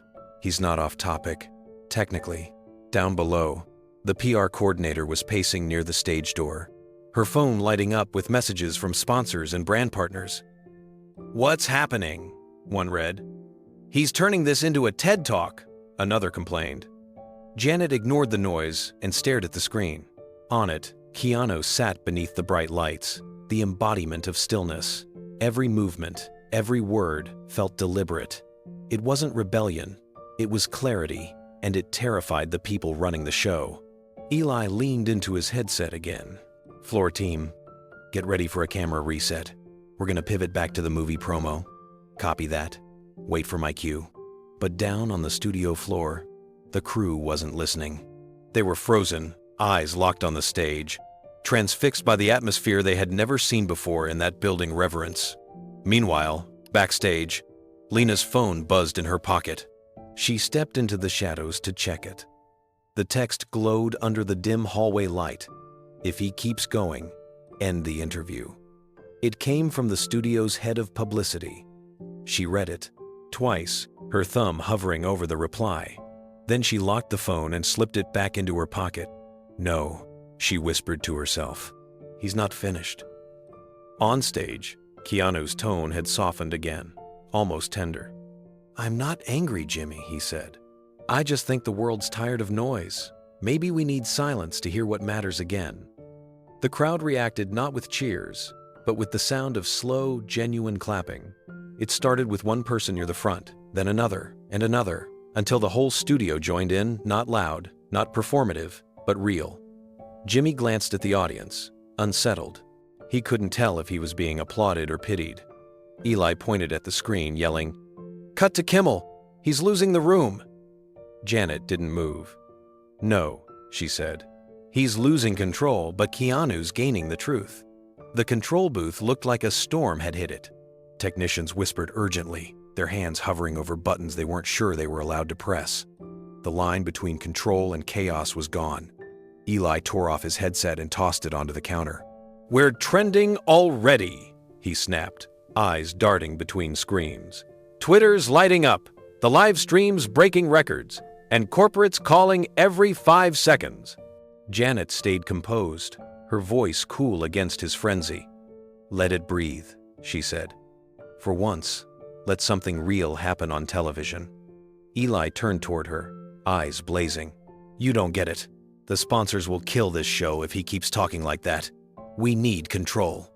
"You lost control the moment you tried to script honesty," Janet replied. "Now just let the man finish." On the stage below, the applause faded into a heavy, meaningful silence. Keanu sat calmly, hands folded on his knee, watching the crowd with that quiet steadiness that always disarmed people. Jimmy shifted in his seat, the glow of the studio lights catching the nervous sheen on his forehead. "Okay," Jimmy said with a half smile. "I've got to admit, that's the most applause anyone's ever gotten here without telling a joke." Keanu smiled faintly. "Maybe laughter doesn't always have to come from comedy. Sometimes it can come from relief. Relief that someone finally said something true." The audience murmured softly, a few clapping again. Lena, from backstage, peeked out from behind the curtain, her eyes wide with emotion. She knew that tone, the one that sounded like he wasn't performing for anyone, just reaching out across the distance between people. Jimmy leaned forward, trying to reclaim the rhythm. "You've got the room, man," he said, laughing nervously. "But help me out here. What's the lesson? What do we take from all this?" Keanu looked at him, his tone gentle. "Maybe that we've mistaken noise for connection. We post, we argue, we perform kindness, but we don't feel it. And when something honest breaks through, we don't know what to do with it." The studio fell quiet again. Even Eli, who was pacing behind the monitors, stopped in his tracks. He looked at the screen, Keanu's calm expression, Jimmy's uncertain smile, the audience completely still, and muttered, "This feels like church." Janet turned to him, voice low. "That's what happens when truth walks into a room full of performances." The phones in the booth rang again, louder this time. The assistant answered one and looked pale. "Network says if he keeps talking, we're risking ad pullouts." Janet glanced at the screen and replied softly, "Then maybe it's time the world risks listening." The phones were still ringing when Keanu leaned forward under the studio lights. "You know," he said quietly, "I don't think people are bad. I just think we're drowning in noise. Every second, something's shouting for attention. And the things that matter most, love, kindness, decency, get lost in the static." The audience was motionless. No one coughed. No one whispered. Even Jimmy sat still, his practiced smirk gone. He looked across at Keanu and said softly, "You really believe that silence could fix all this?" Keanu nodded. "Silence doesn't fix things," he said. "It reveals them. It lets us hear what we've been ignoring." A single person began to clap, then another, and soon the entire audience joined in slow, deliberate, uncoordinated, but deeply sincere. It wasn't a show of excitement, it was understanding. Jimmy looked toward the cameras, unsure what to say next. "Well," he said with a shaky laugh, "I think we just had a moment." Keanu smiled faintly. "Maybe that's all we ever needed." Backstage, Lena wiped a tear from her eye. Her phone buzzed again with another message from the network. "End it. Now." She didn't move. She watched Keanu stand taller, his presence filling the room, his quiet words somehow louder than all the chaos in the booth above. Janet whispered to herself, "Don't cut him." This is what television was made for, and for once, no one argued. Jimmy straightened his cue cards, trying to reset the tone. The studio lights seemed harsher now, the air heavier, every sound amplified by the tension in the room. He leaned forward across the desk, his smile replaced by a sharper focus. "All right," he said, his voice steady but edged with challenge. "Let's get real, Keanu. You talk about truth, about pain, about the world needing to listen. But when the world burned wars, injustice, protests, you stayed quiet. Why?" The crowd reacted with a collective inhale. It wasn't a question meant for laughter or applause. It was confrontation disguised as curiosity. Even the cameras seemed to hold still, the red recording lights like eyes waiting to blink. Backstage, Lena's breath caught. She whispered, "Don't do this." Her hand gripped the curtain so tightly her knuckles went white. She knew this was the one question that cut too deep, the one people always circled back to, the accusation behind the smile. On stage, Keanu lowered his eyes for a moment, his hand tracing the edge of his chair. When he finally spoke, his voice was calm, but there was weight behind every word. "Because grief taught me something," he said. "You don't change the world by shouting. You change it by showing up." The stillness in the studio deepened. You could hear the faint hum of the lighting rig above the stage. The audience leaned forward unconsciously, as if pulled toward the center of something sacred. Jimmy sat back, his face softening just slightly. "Showing up," he repeated quietly. "You mean just being there?" Keanu looked at him. "Not just being there," he said. "Being real there, listening, helping, without a camera, without a speech. Most of the noise we make about saving the world is just people trying to save their image." A soft murmur rippled through the crowd. It wasn't applause, but it wasn't rejection either. It was the sound of people realizing something, uncomfortable and true. Up in the control booth, Eli wiped sweat from his forehead. "He's killing the format," he muttered. "This isn't an interview anymore. It's a sermon." Janet folded her arms, her eyes never leaving the screen. Maybe that's what this format needed. Keanu's gaze drifted toward the audience, his tone even gentler now. The world doesn't need more people yelling what they believe. It needs people quietly living it. The words hung in the air like mist, soft, but impossible to escape. Jimmy hesitated, unsure how to follow that. His instincts told him to keep things light, to pull the moment back to entertainment, but something in Keanu's tone anchored him. He stared at the man across from him, the actor the world adored for his humility, and asked softly, "So what happens when silence looks like indifference? When people expect you to speak, to lead?" Keanu looked down for a moment, thoughtful. The stage lights painted gentle shadows across his face. Silence isn't indifference, he said. It's space. The kind you need to think before you add to the noise. Sometimes words get in the way of meaning. You start speaking for attention instead of intention. The audience was silent again. Even the usual hum of the stage crew was gone. Everyone seemed suspended between breaths. Jimmy's eyes softened, his bravado fading away. So when you don't speak, it's not because you don't care, he said slowly, almost as if trying to understand it himself. Keanu nodded. It's because I care too much to make pain a performance. That line hit like a wave through the room. A few people in the crowd gasped. Others closed their eyes briefly, as if trying to absorb it. Backstage, Lena exhaled shakily. She mouthed the words to herself, "That's why." Jimmy leaned back, his expression unguarded for the first time all night. "You know," he said quietly, "I think people forget you're human, too." Keanu smiled faintly, almost shyly. "That's the funny part," he said. "Everyone talks about humanity, but they only like it when it's polished." The audience chuckled softly, not mockingly, but in recognition. Eli's voice came through the booth again, hushed, but tense. "This is unbelievable. He's turning confrontation into confession." Janet finally allowed herself the smallest smile. "That's what honesty does when you let it breathe," she said. "It transforms everything around it." On stage, Jimmy leaned forward again, his voice steady but curious now. "So what would you say to people who think staying quiet means you've given up?" Keanu paused, looking past Jimmy, past the cameras, straight into the crowd. "I'd tell them that shouting doesn't mean you're brave," he said. "Sometimes, the bravest thing you can do is stay still when everyone else is screaming." No one moved. No one coughed. The silence wasn't heavy anymore. It was alive. Keanu's words hung in the air, carrying a weight that no spotlight could soften. Jimmy looked down at his cards, then set them aside. "You know," he said quietly, "I started tonight thinking I'd get a few laughs. I didn't expect to walk out questioning myself."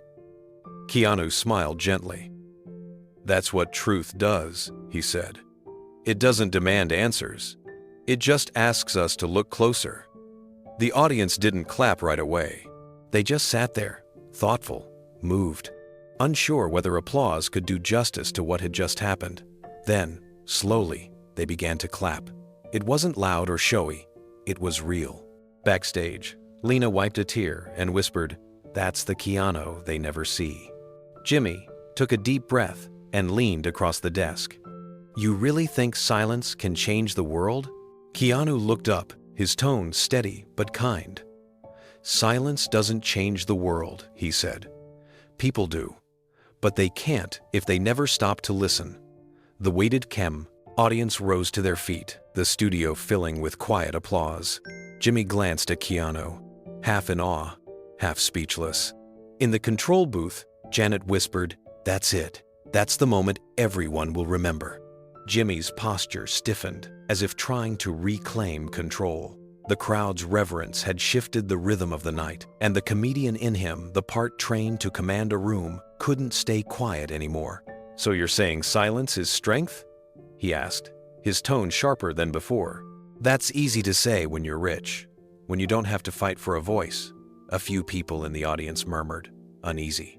The shift was palpable. They weren't sure if this was still banter or something breaking open. Keanu's eyes softened, not defensive, but deeply sad. "You think money protects you from suffering?" he asked quietly. The calm in his voice made the question hit harder than anger ever could. Jimmy blinked, caught off guard. "Well, it helps," he said weakly. Half a joke, half an escape. Keanu leaned forward, his elbows resting on his knees, his voice lowered, almost a whisper. "You've never lost someone you love," he said, "and realized there's no camera, no headline, no amount of money that can help you breathe again." The words fell like stones into still water. Gasps rippled through the crowd. The laughter, the lights, the performance, all of it felt distant now. What filled the room instead was something raw, human, and completely unscripted. Jimmy's throat tightened, He didn't know how to respond. This wasn't a story about movies or fame anymore. It was about grief, the kind everyone fears, the kind that strips away the illusion of control. Up in the control booth, Eli slammed his hand down on the desk. "Cut to audience shot," he ordered. "Now, we need a buffer, this is too heavy." The floor manager hesitated. "He's in the middle of a sentence." "Cut it," Eli barked. "Give me faces. Anything but him." The red light on the main camera flickered off.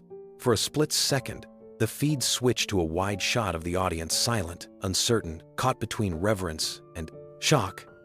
Keanu noticed. He turned slightly, his eyes catching the darkened camera lens. "Don't hide now," he said softly. "Let them see this too." The entire crew froze. Even Eli's hand hovered in midair, unsure whether to press the button again. Janet's voice came through the headset like a warning bell. "If you cut away from him again," she said quietly, "you'll regret it for the rest of your career." Eli glared at her. "He's crossing the line." Janet met his look with a steady calm. "No, he's drawing one. Down below."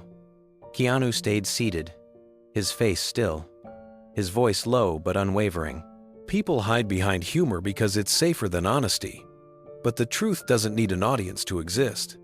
The studio air had changed. You could feel it in every corner, in the stillness of the crew and the silence of the audience. Jimmy sat back, his hand gripping the edge of his desk. His voice, when he spoke, was softer now, almost hesitant. "You're saying truth doesn't need an audience. But isn't that what this is?"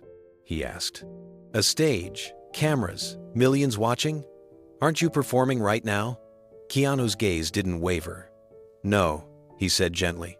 "I'm just refusing to lie." It wasn't defensive. It was quiet, matter of fact, but it hit like a confession too honest to ignore. A wave of uneasy emotion moved through the studio, something between awe and guilt. The audience wasn't used to this kind of vulnerability under studio lights.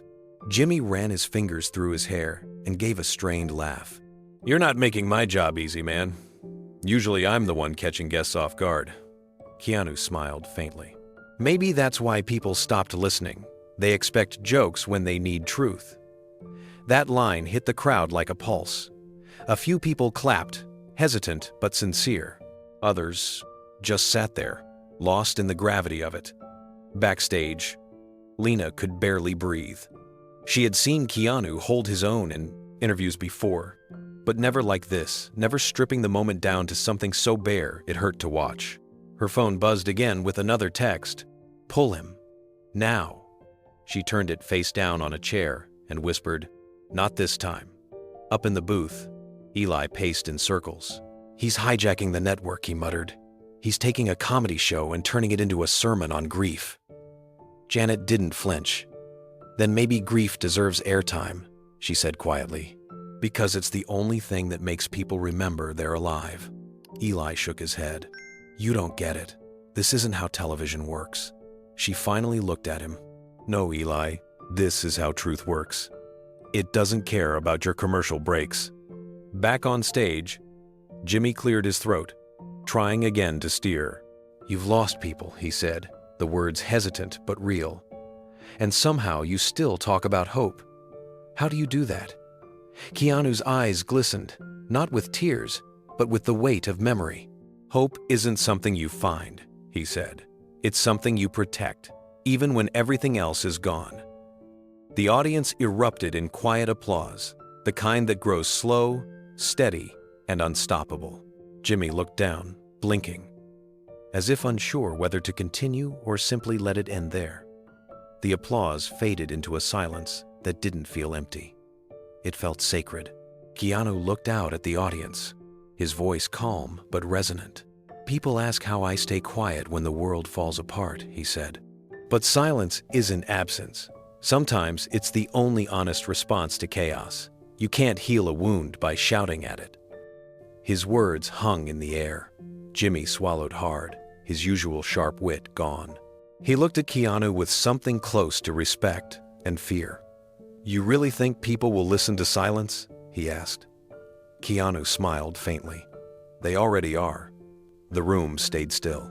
No one reached for a phone. No one coughed. The cameras kept rolling, but it didn't feel like a broadcast anymore.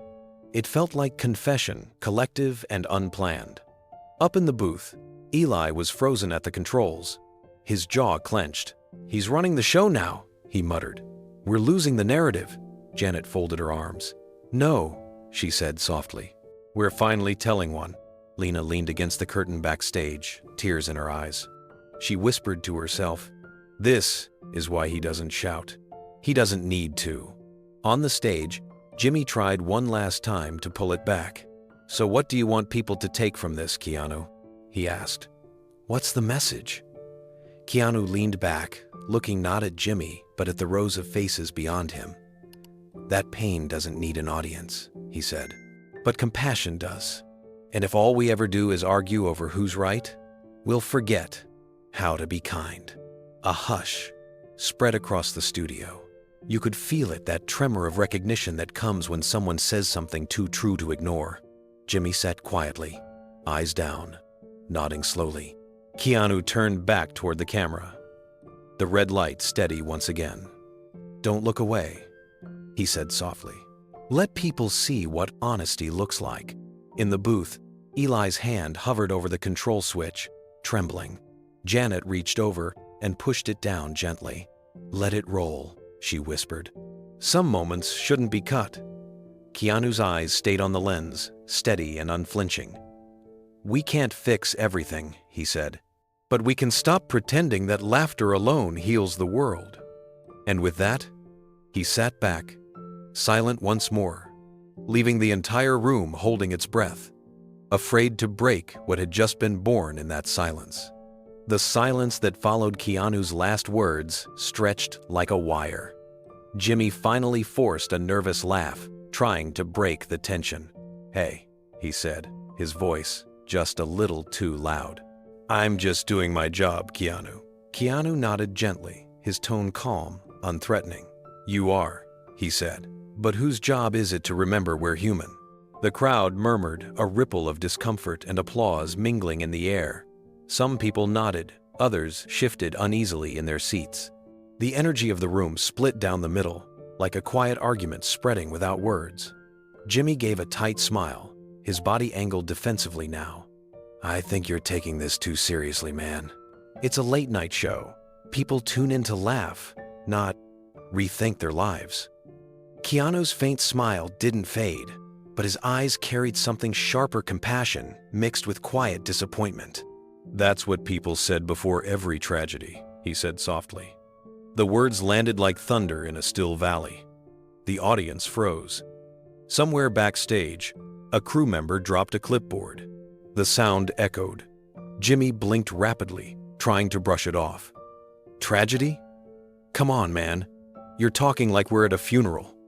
Keanu tilted his head slightly. "Aren't we?" he said. "Every day someone buries their faith in people and calls it maturity. We laugh about it to feel less responsible." The air in the studio grew heavier. The jokes couldn't breathe anymore. Jimmy leaned back, crossing his arms, a gesture halfway between frustration and retreat. "You came here to promote a movie," he said, his voice clipped now. "Not preach." Keanu rose slowly from his chair. The motion wasn't dramatic. It was deliberate, graceful, as if he was stepping into something larger than himself. He adjusted his jacket, then looked down at Jimmy. "Maybe the movie isn't the only thing worth talking about," the audience gasped softly. Cameras zoomed, instinctively, trying to capture the full picture. The movie star standing, the host still seated, the studio divided between admiration and fear. Up in the booth, Eli's voice trembled through the headset. "We're out of control again. Go to break. Go to break now." Janet leaned forward. "If you cut, you'll lose the most honest moment this show has ever had," Eli snapped. "It's not honesty, it's chaos." Janet looked at him coldly. Sometimes chaos is what wakes people up.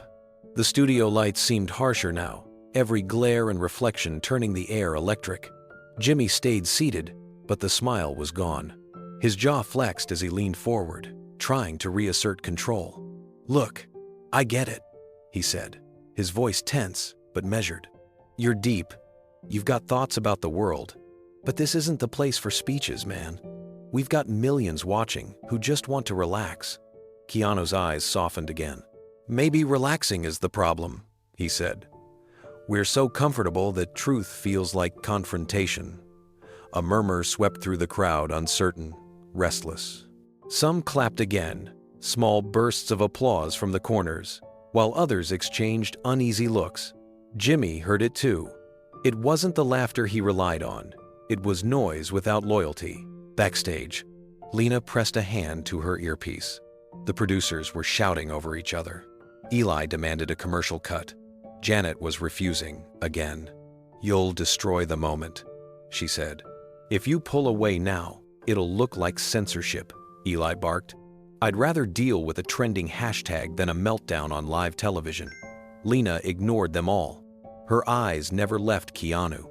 She'd seen this energy before, the same quiet conviction that made him impossible to script. He wasn't angry, he was awake. On stage, Jimmy straightened his tie, his patience fraying. "So, what are you trying to say?" he asked, a slight edge returning to his voice. "That I'm part of the problem? That I'm fake?" Keanu shook his head. "No, I'm saying you're part of a system that forgets pain is real. You turn it into entertainment, and people forget it costs something to feel."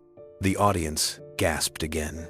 Jimmy tried to laugh it off, but the sound came out hollow. "Hey, it's a talk show, not therapy."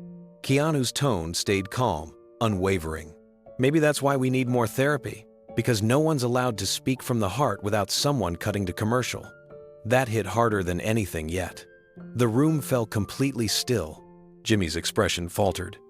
Behind the cameras, Eli froze mid-command, staring at the monitors. Janet glanced at him and said quietly, "Now you see why you don't interrupt truth." Jimmy took a deep breath and exhaled through a strained smile. "You really don't play by the rules, huh?" Keanu tilted his head slightly. "Maybe that's the point of being real," he said. "You stop playing." The crowd broke into applause, not loud, but steady, rising like a tide that couldn't be ignored. The applause rolled through the studio like a quiet storm. Jimmy looked out at the audience, then back at Keanu, his expression caught between admiration and disbelief. "You know," he said finally, "you could have just said that in an Instagram post." Keanu smiled faintly. "Maybe, but posts disappear. Moments don't." That line landed hard. The crowd erupted again, this time louder, no longer uncertain about whose side they were on. Keanu stayed still, his presence commanding without force. Jimmy leaned back, forcing a smirk, but his voice trembled slightly. "You really came here to start a revolution on my couch, didn't you?" Keanu shook his head. "No," he said quietly. "Just a reminder." The room fell silent once more. For a heartbeat, it felt like the world outside had stopped. No ads, no headlines, no noise. Just two men on a manned stage, one clinging to control, the other releasing it completely. Then Keanu nodded toward Jimmy and the cameras. "People forget," he said softly, "that being human is the only thing worth promoting." The studio froze. No one dared move. Even Jimmy's rehearsed charm cracked, replaced by something rare on live television: humility. For a moment, time itself seemed to hesitate. The lights glared down, the cameras rolled, and yet nothing moved. Keanu sat perfectly still, his hands folded lightly on his lap. The echo of his last words, "being human is the only thing worth promoting," still lingered in the air. The audience didn't know whether to clap or breathe. Then, slowly, Keanu rose from his chair. The movement was gentle, deliberate, and yet it carried more weight than 1,000 speeches. The crowd half stood in reflex, unsure if the interview was over or if something unscripted was about to unfold. Jimmy blinked up at him, his posture stiff. Hey, are you—" he started, but the words trailed off as Keanu looked down at him. His voice came soft, calm, but edged with a truth that made every syllable land. "I came here because I thought truth still had a seat at your table." A murmur swept through the studio audience. Some gasped, others whispered. The entire production crew froze behind the cameras. Even Eli, in the control booth, stopped pacing. His hand hovered above the console, unsure whether to cut or let the moment breathe. Keanu turned toward the audience, his expression unreadable, neither angry nor defeated. "Guess I was wrong," he said quietly. No dramatics, no sarcasm, just quiet finality. The words fell into the silence like pebbles into deep water, rippling through every person in the room. For a long second, nobody moved. The band members exchanged uncertain glances. Jimmy tried to find a way back into his usual charm, but no line fit. His practiced smile faltered. Keanu took a breath, nodded once to the crowd, then began to walk toward the edge of the stage. The cameras followed him automatically, instinctively drawn to the gravity of his stillness. Every step echoed faintly against the studio floor. Lena appeared from backstage before anyone could react. She was already moving, her eyes steady, her body language firm but composed. She knew what was happening. She didn't need to say a word. As Keanu reached the curtain, the silence broke for the first time. One person began to clap, then another, and another. The sound grew, uneven but honest, like people realizing too late they had witnessed something they weren't supposed to. Jimmy stayed in his chair, frozen between guilt and confusion, his hands gripping the edge of his desk. Up in the booth, Eli muttered under his breath, "This is a disaster." But Janet, standing beside him, shook her head slowly. "No," she said, "this is history." Keanu moved down the narrow hallway behind the stage, his footsteps calm and unhurried. The hum of the studio faded behind him, replaced by the muffled echo of applause filtering through the walls. Lena caught up quickly, walking beside him without saying a word. She didn't need to. The look in her eyes said everything: pride, sadness, and quiet understanding. Behind them, the audience was still clapping, unsure if they were applauding courage or apologizing for being complicit. On stage, Jimmy sat frozen, his usual wit lost somewhere between shock and shame. The empty chair across from him glowed beneath the hot lights, a small dent in the cushion where Keanu had been sitting moments earlier. Eli's voice came through the control booth headset, breaking the uneasy silence. "Cut to the desk," he said tightly. "Zoom in on Kimmel." The camera panned back to Jimmy, whose face looked pale under the lights. He forced a smile, trying to find a tone that would salvage the moment. "Well," he said, his voice cracking slightly, "that was something." A few awkward laughs trickled from the audience, but even they sounded wrong. The atmosphere had shifted beyond the reach of comedy. Janet stood behind Eli, arms crossed. "Leave it," she said. "Don't try to bury it with jokes." Eli turned to her, frustrated. "You think letting this roll is better? The network will lose its mind." "They'll thank you later," she replied. "This is bigger than the network." On stage, Jimmy rubbed his face, struggling to find his words. "Keanu Reeves, everybody," he said weakly, gesturing toward the empty curtain, "always keeping it real." The line fell flat. No one laughed. Even the band didn't cue music. The only sound was the soft clapping of a few hands in the front row before it faded completely. Backstage, Keanu stopped for a moment near the exit, his expression calm. Lena finally spoke, her voice low. "You didn't have to go that far." Keanu looked at her, his gaze thoughtful. "Maybe," he said.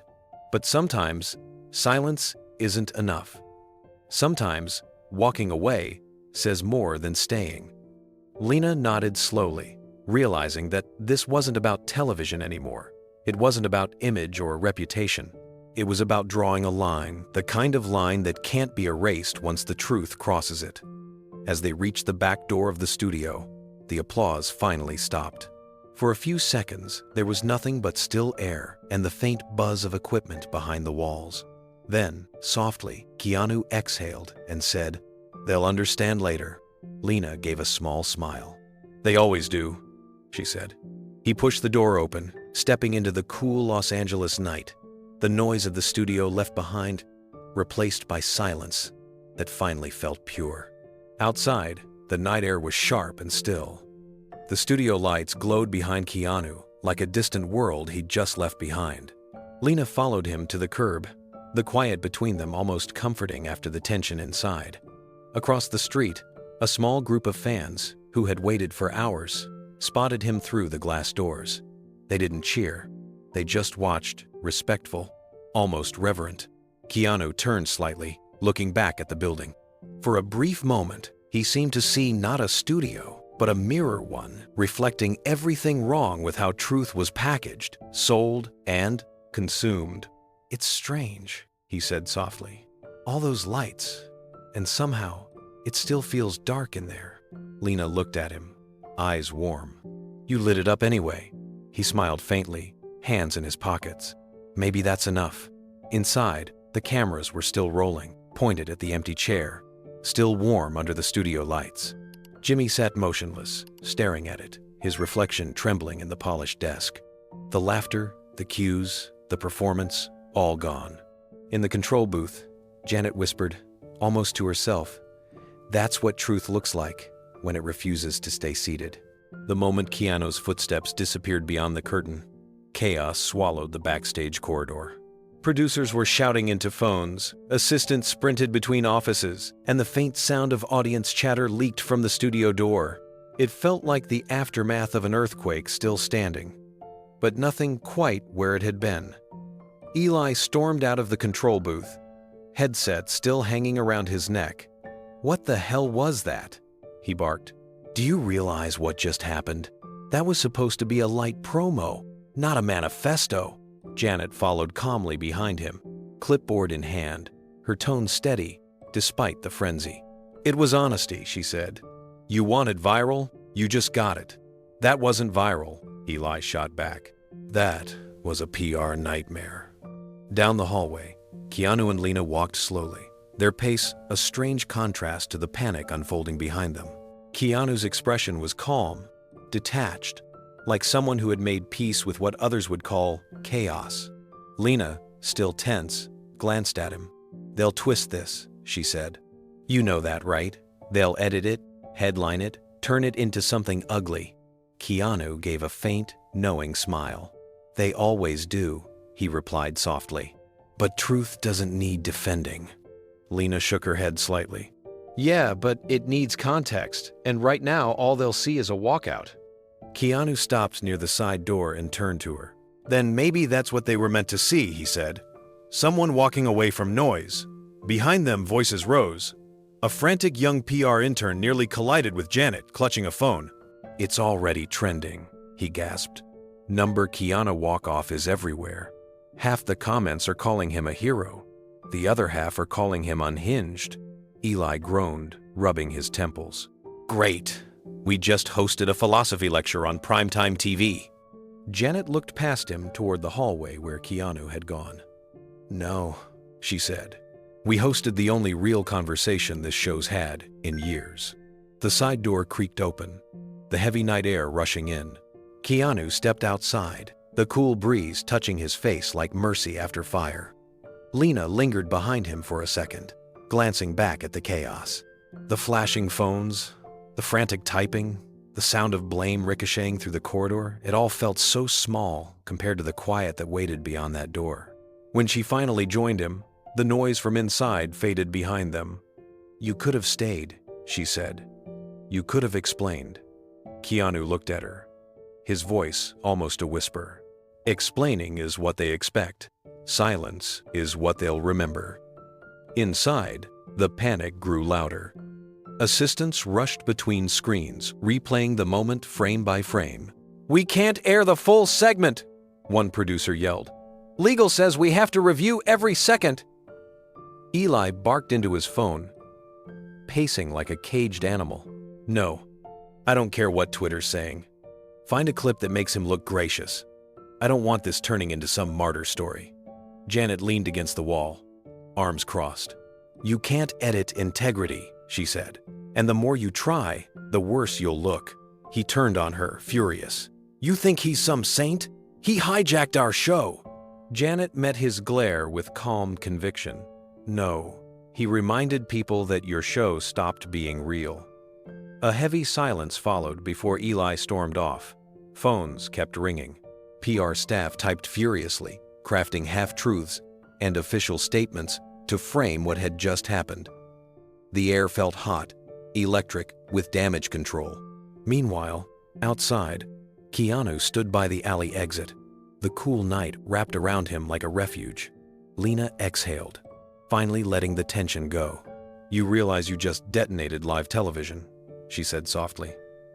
Keanu smiled faintly. "No," he said. "I just stopped pretending." Somewhere, behind them, a door slammed.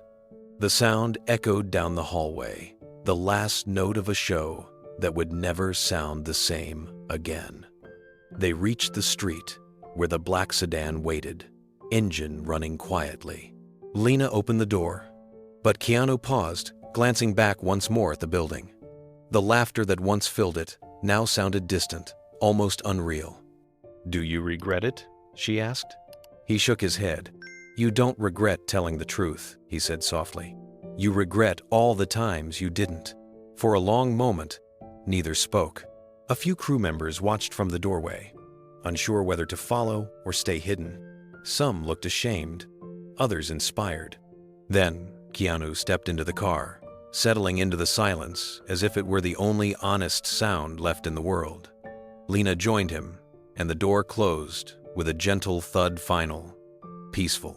Inside the studio, Jimmy sat at his desk, staring at the empty chair, still bathed in light. The applause sign flickered, but no one moved. Janet walked into the control booth, lowering her headset. "Leave it," she said quietly. "Don't cut, don't fade, just let the camera roll." And for the first time in years, the show ended not with laughter, but with silence. A silence that spoke louder than anything that had ever been scripted. It started before Keanu even left the block. By the time his car turned onto Sunset, the internet had already caught fire. The first clip hit Twitter within 90 seconds, a shaky phone recording from an audience member titled "Keanu Walks Out on Jimmy Kimmel Live." In under 10 minutes, it had over 1 million views. Every social platform exploded. Threads filled with disbelief, admiration, outrage, and praise.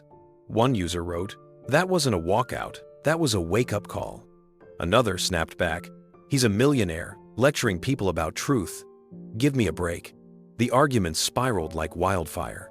Entertainment blogs raced to post headlines before the facts were clear. Keanu storms off set. Kimmel pushes too far. Hollywood's nice guy finally snaps. Each article contradicted the last, but none could stop the momentum. The clip was everywhere: Instagram reels, TikTok stitches, late-night edits, replaying his line about truth being louder than noise. In the back seat of the car, Lena's phone wouldn't stop vibrating. Notifications flooded in emails, mentions, calls from news outlets begging for a statement. Her voice was tense. "It's everywhere. CNN wants to schedule a live interview tomorrow morning. BBC, too. Even Good Morning America is asking for a comment." Keanu sat quietly beside her, gazing out the window at the blur of neon and rain-slick streets. His reflection in the glass looked calm, almost serene. "Let them talk," he said finally. "I already said what mattered." Lena sighed, half in relief and half in dread. "You know they'll twist it. They'll make this about sides, about politics, Hollywood, ego. They'll make it about everything but what it was," he interrupted softly. "That's how they keep the noise alive." Outside, a billboard for the very show he just walked off of loomed overhead, still advertising, "Tonight, Keanu Reeves, Live and Unfiltered, The Zone." Irony wasn't lost on either of them. Back at the studio, Eli stood before a bank of screens, jaw tight, watching the trending numbers skyrocket. "This is insane," he muttered. "We're getting more engagement in 30 minutes than our last 10 episodes combined." Janet walked in, arms crossed. "You think that's a win?" He turned toward her, frustrated. "It's exposure. It's exposure," she agreed. But not for the show, for him. On one screen, a clip played of Keanu saying, "We laugh at pain until it's ours." The comments below it scrolled endlessly, thousands of voices arguing, quoting, confessing. Some called him a hypocrite, others a prophet. It was no longer just a moment. It was a movement. By midnight, the clip had spread across every major platform. TikTok edits layered soft piano music under Keanu's final line, "Being human is the only thing worth promoting." Twitter turned it into a rallying cry. Instagram pages posted fan art within hours, one showing Keanu walking away from a glowing studio chair with the words, "Truth still stands." Podcasters jumped in fast. Some mocked him for being too self-serious. Others praised the moment as a reminder that sincerity could still exist on television.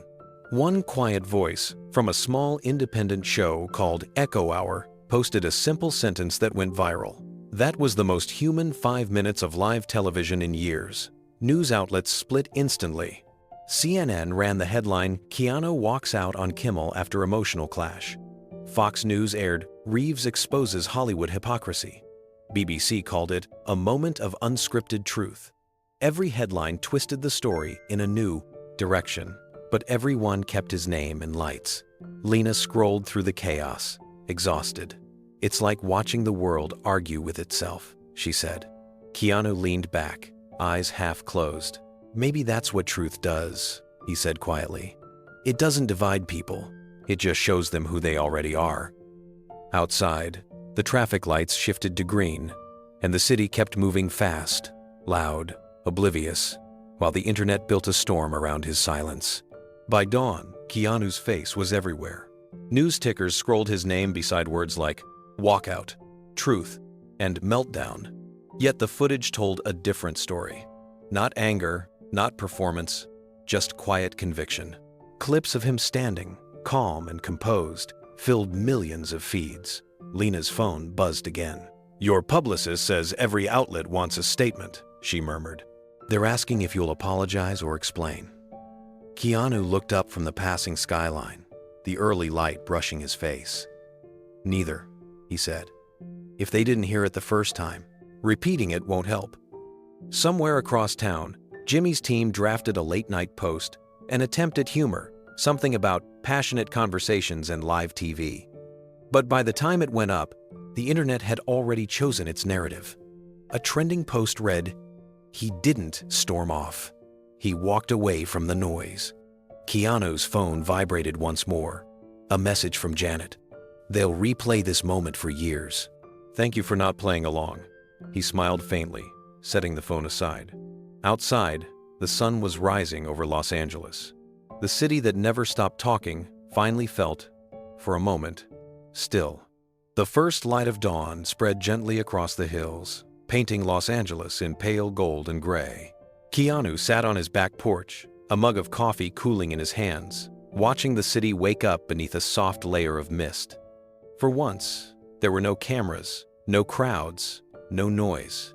Only silence, the kind that doesn't demand attention, the kind that allows a man to hear himself think. Lena stepped outside quietly, her hair tied back, a blanket draped around her shoulders. She had been awake most of the night, fielding calls, answering nothing. She paused behind him, watching him stare into the morning. "You haven't slept," she said softly. Keanu smiled faintly. "Didn't feel like it." She sat down beside him, the wooden steps creaking under her weight. "It's everywhere," she said. "Every network, every headline. Half the world's calling you brave, the other half's calling you reckless. They're arguing about what you meant."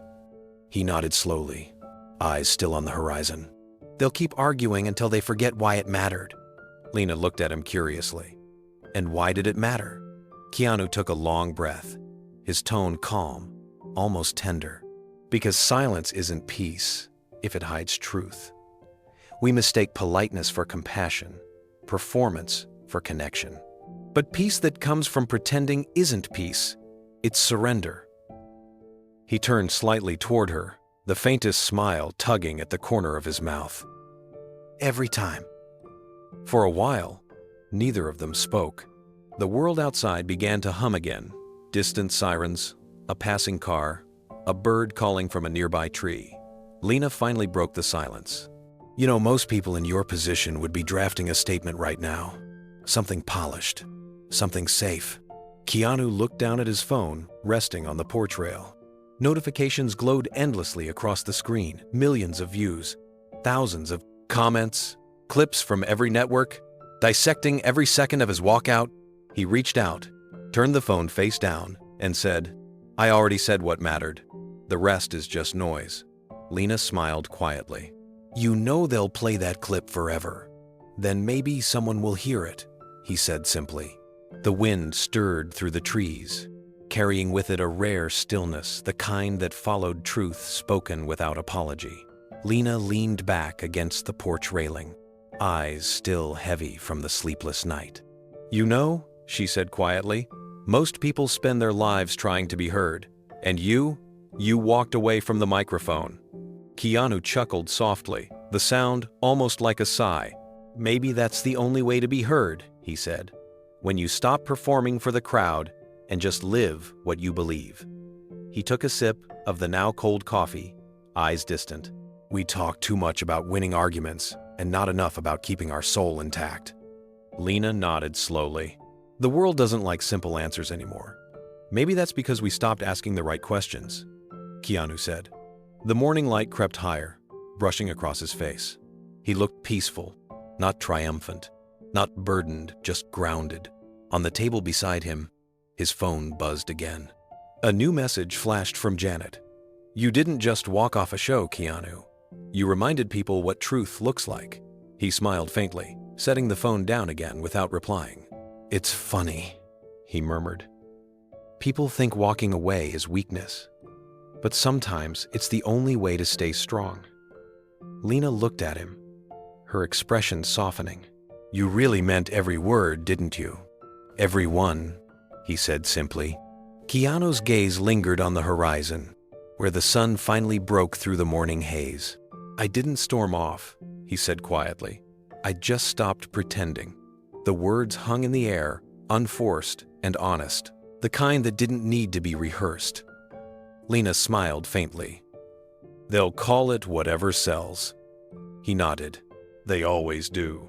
But somewhere out there, someone saw it for what it was, a reminder that truth doesn't shout." She followed his eyes toward the light. "You think people will remember?" Keanu took a slow breath. "Maybe not my words, but maybe they'll remember the silence that followed." Inside the house, the faint sound of his phone vibrating again echoed through the hall. But he didn't move. For once, the noise could wait. He looked peaceful, a man who had said what needed saying and left the rest to time. As the screen faded to the image of the empty chair under the studio lights, his voice echoed softly. "Sometimes, the bravest thing isn't shouting back. It's standing up and walking away." The music swelled calm, reflective, almost sacred. Then the screen darkened and two lines appeared. "Do you think Keanu was right to walk off? Have you ever chosen truth over comfort? Tell us your story below." The silence that followed wasn't empty. It was full of thought, emotion, and the quiet echo of a man who chose integrity over applause.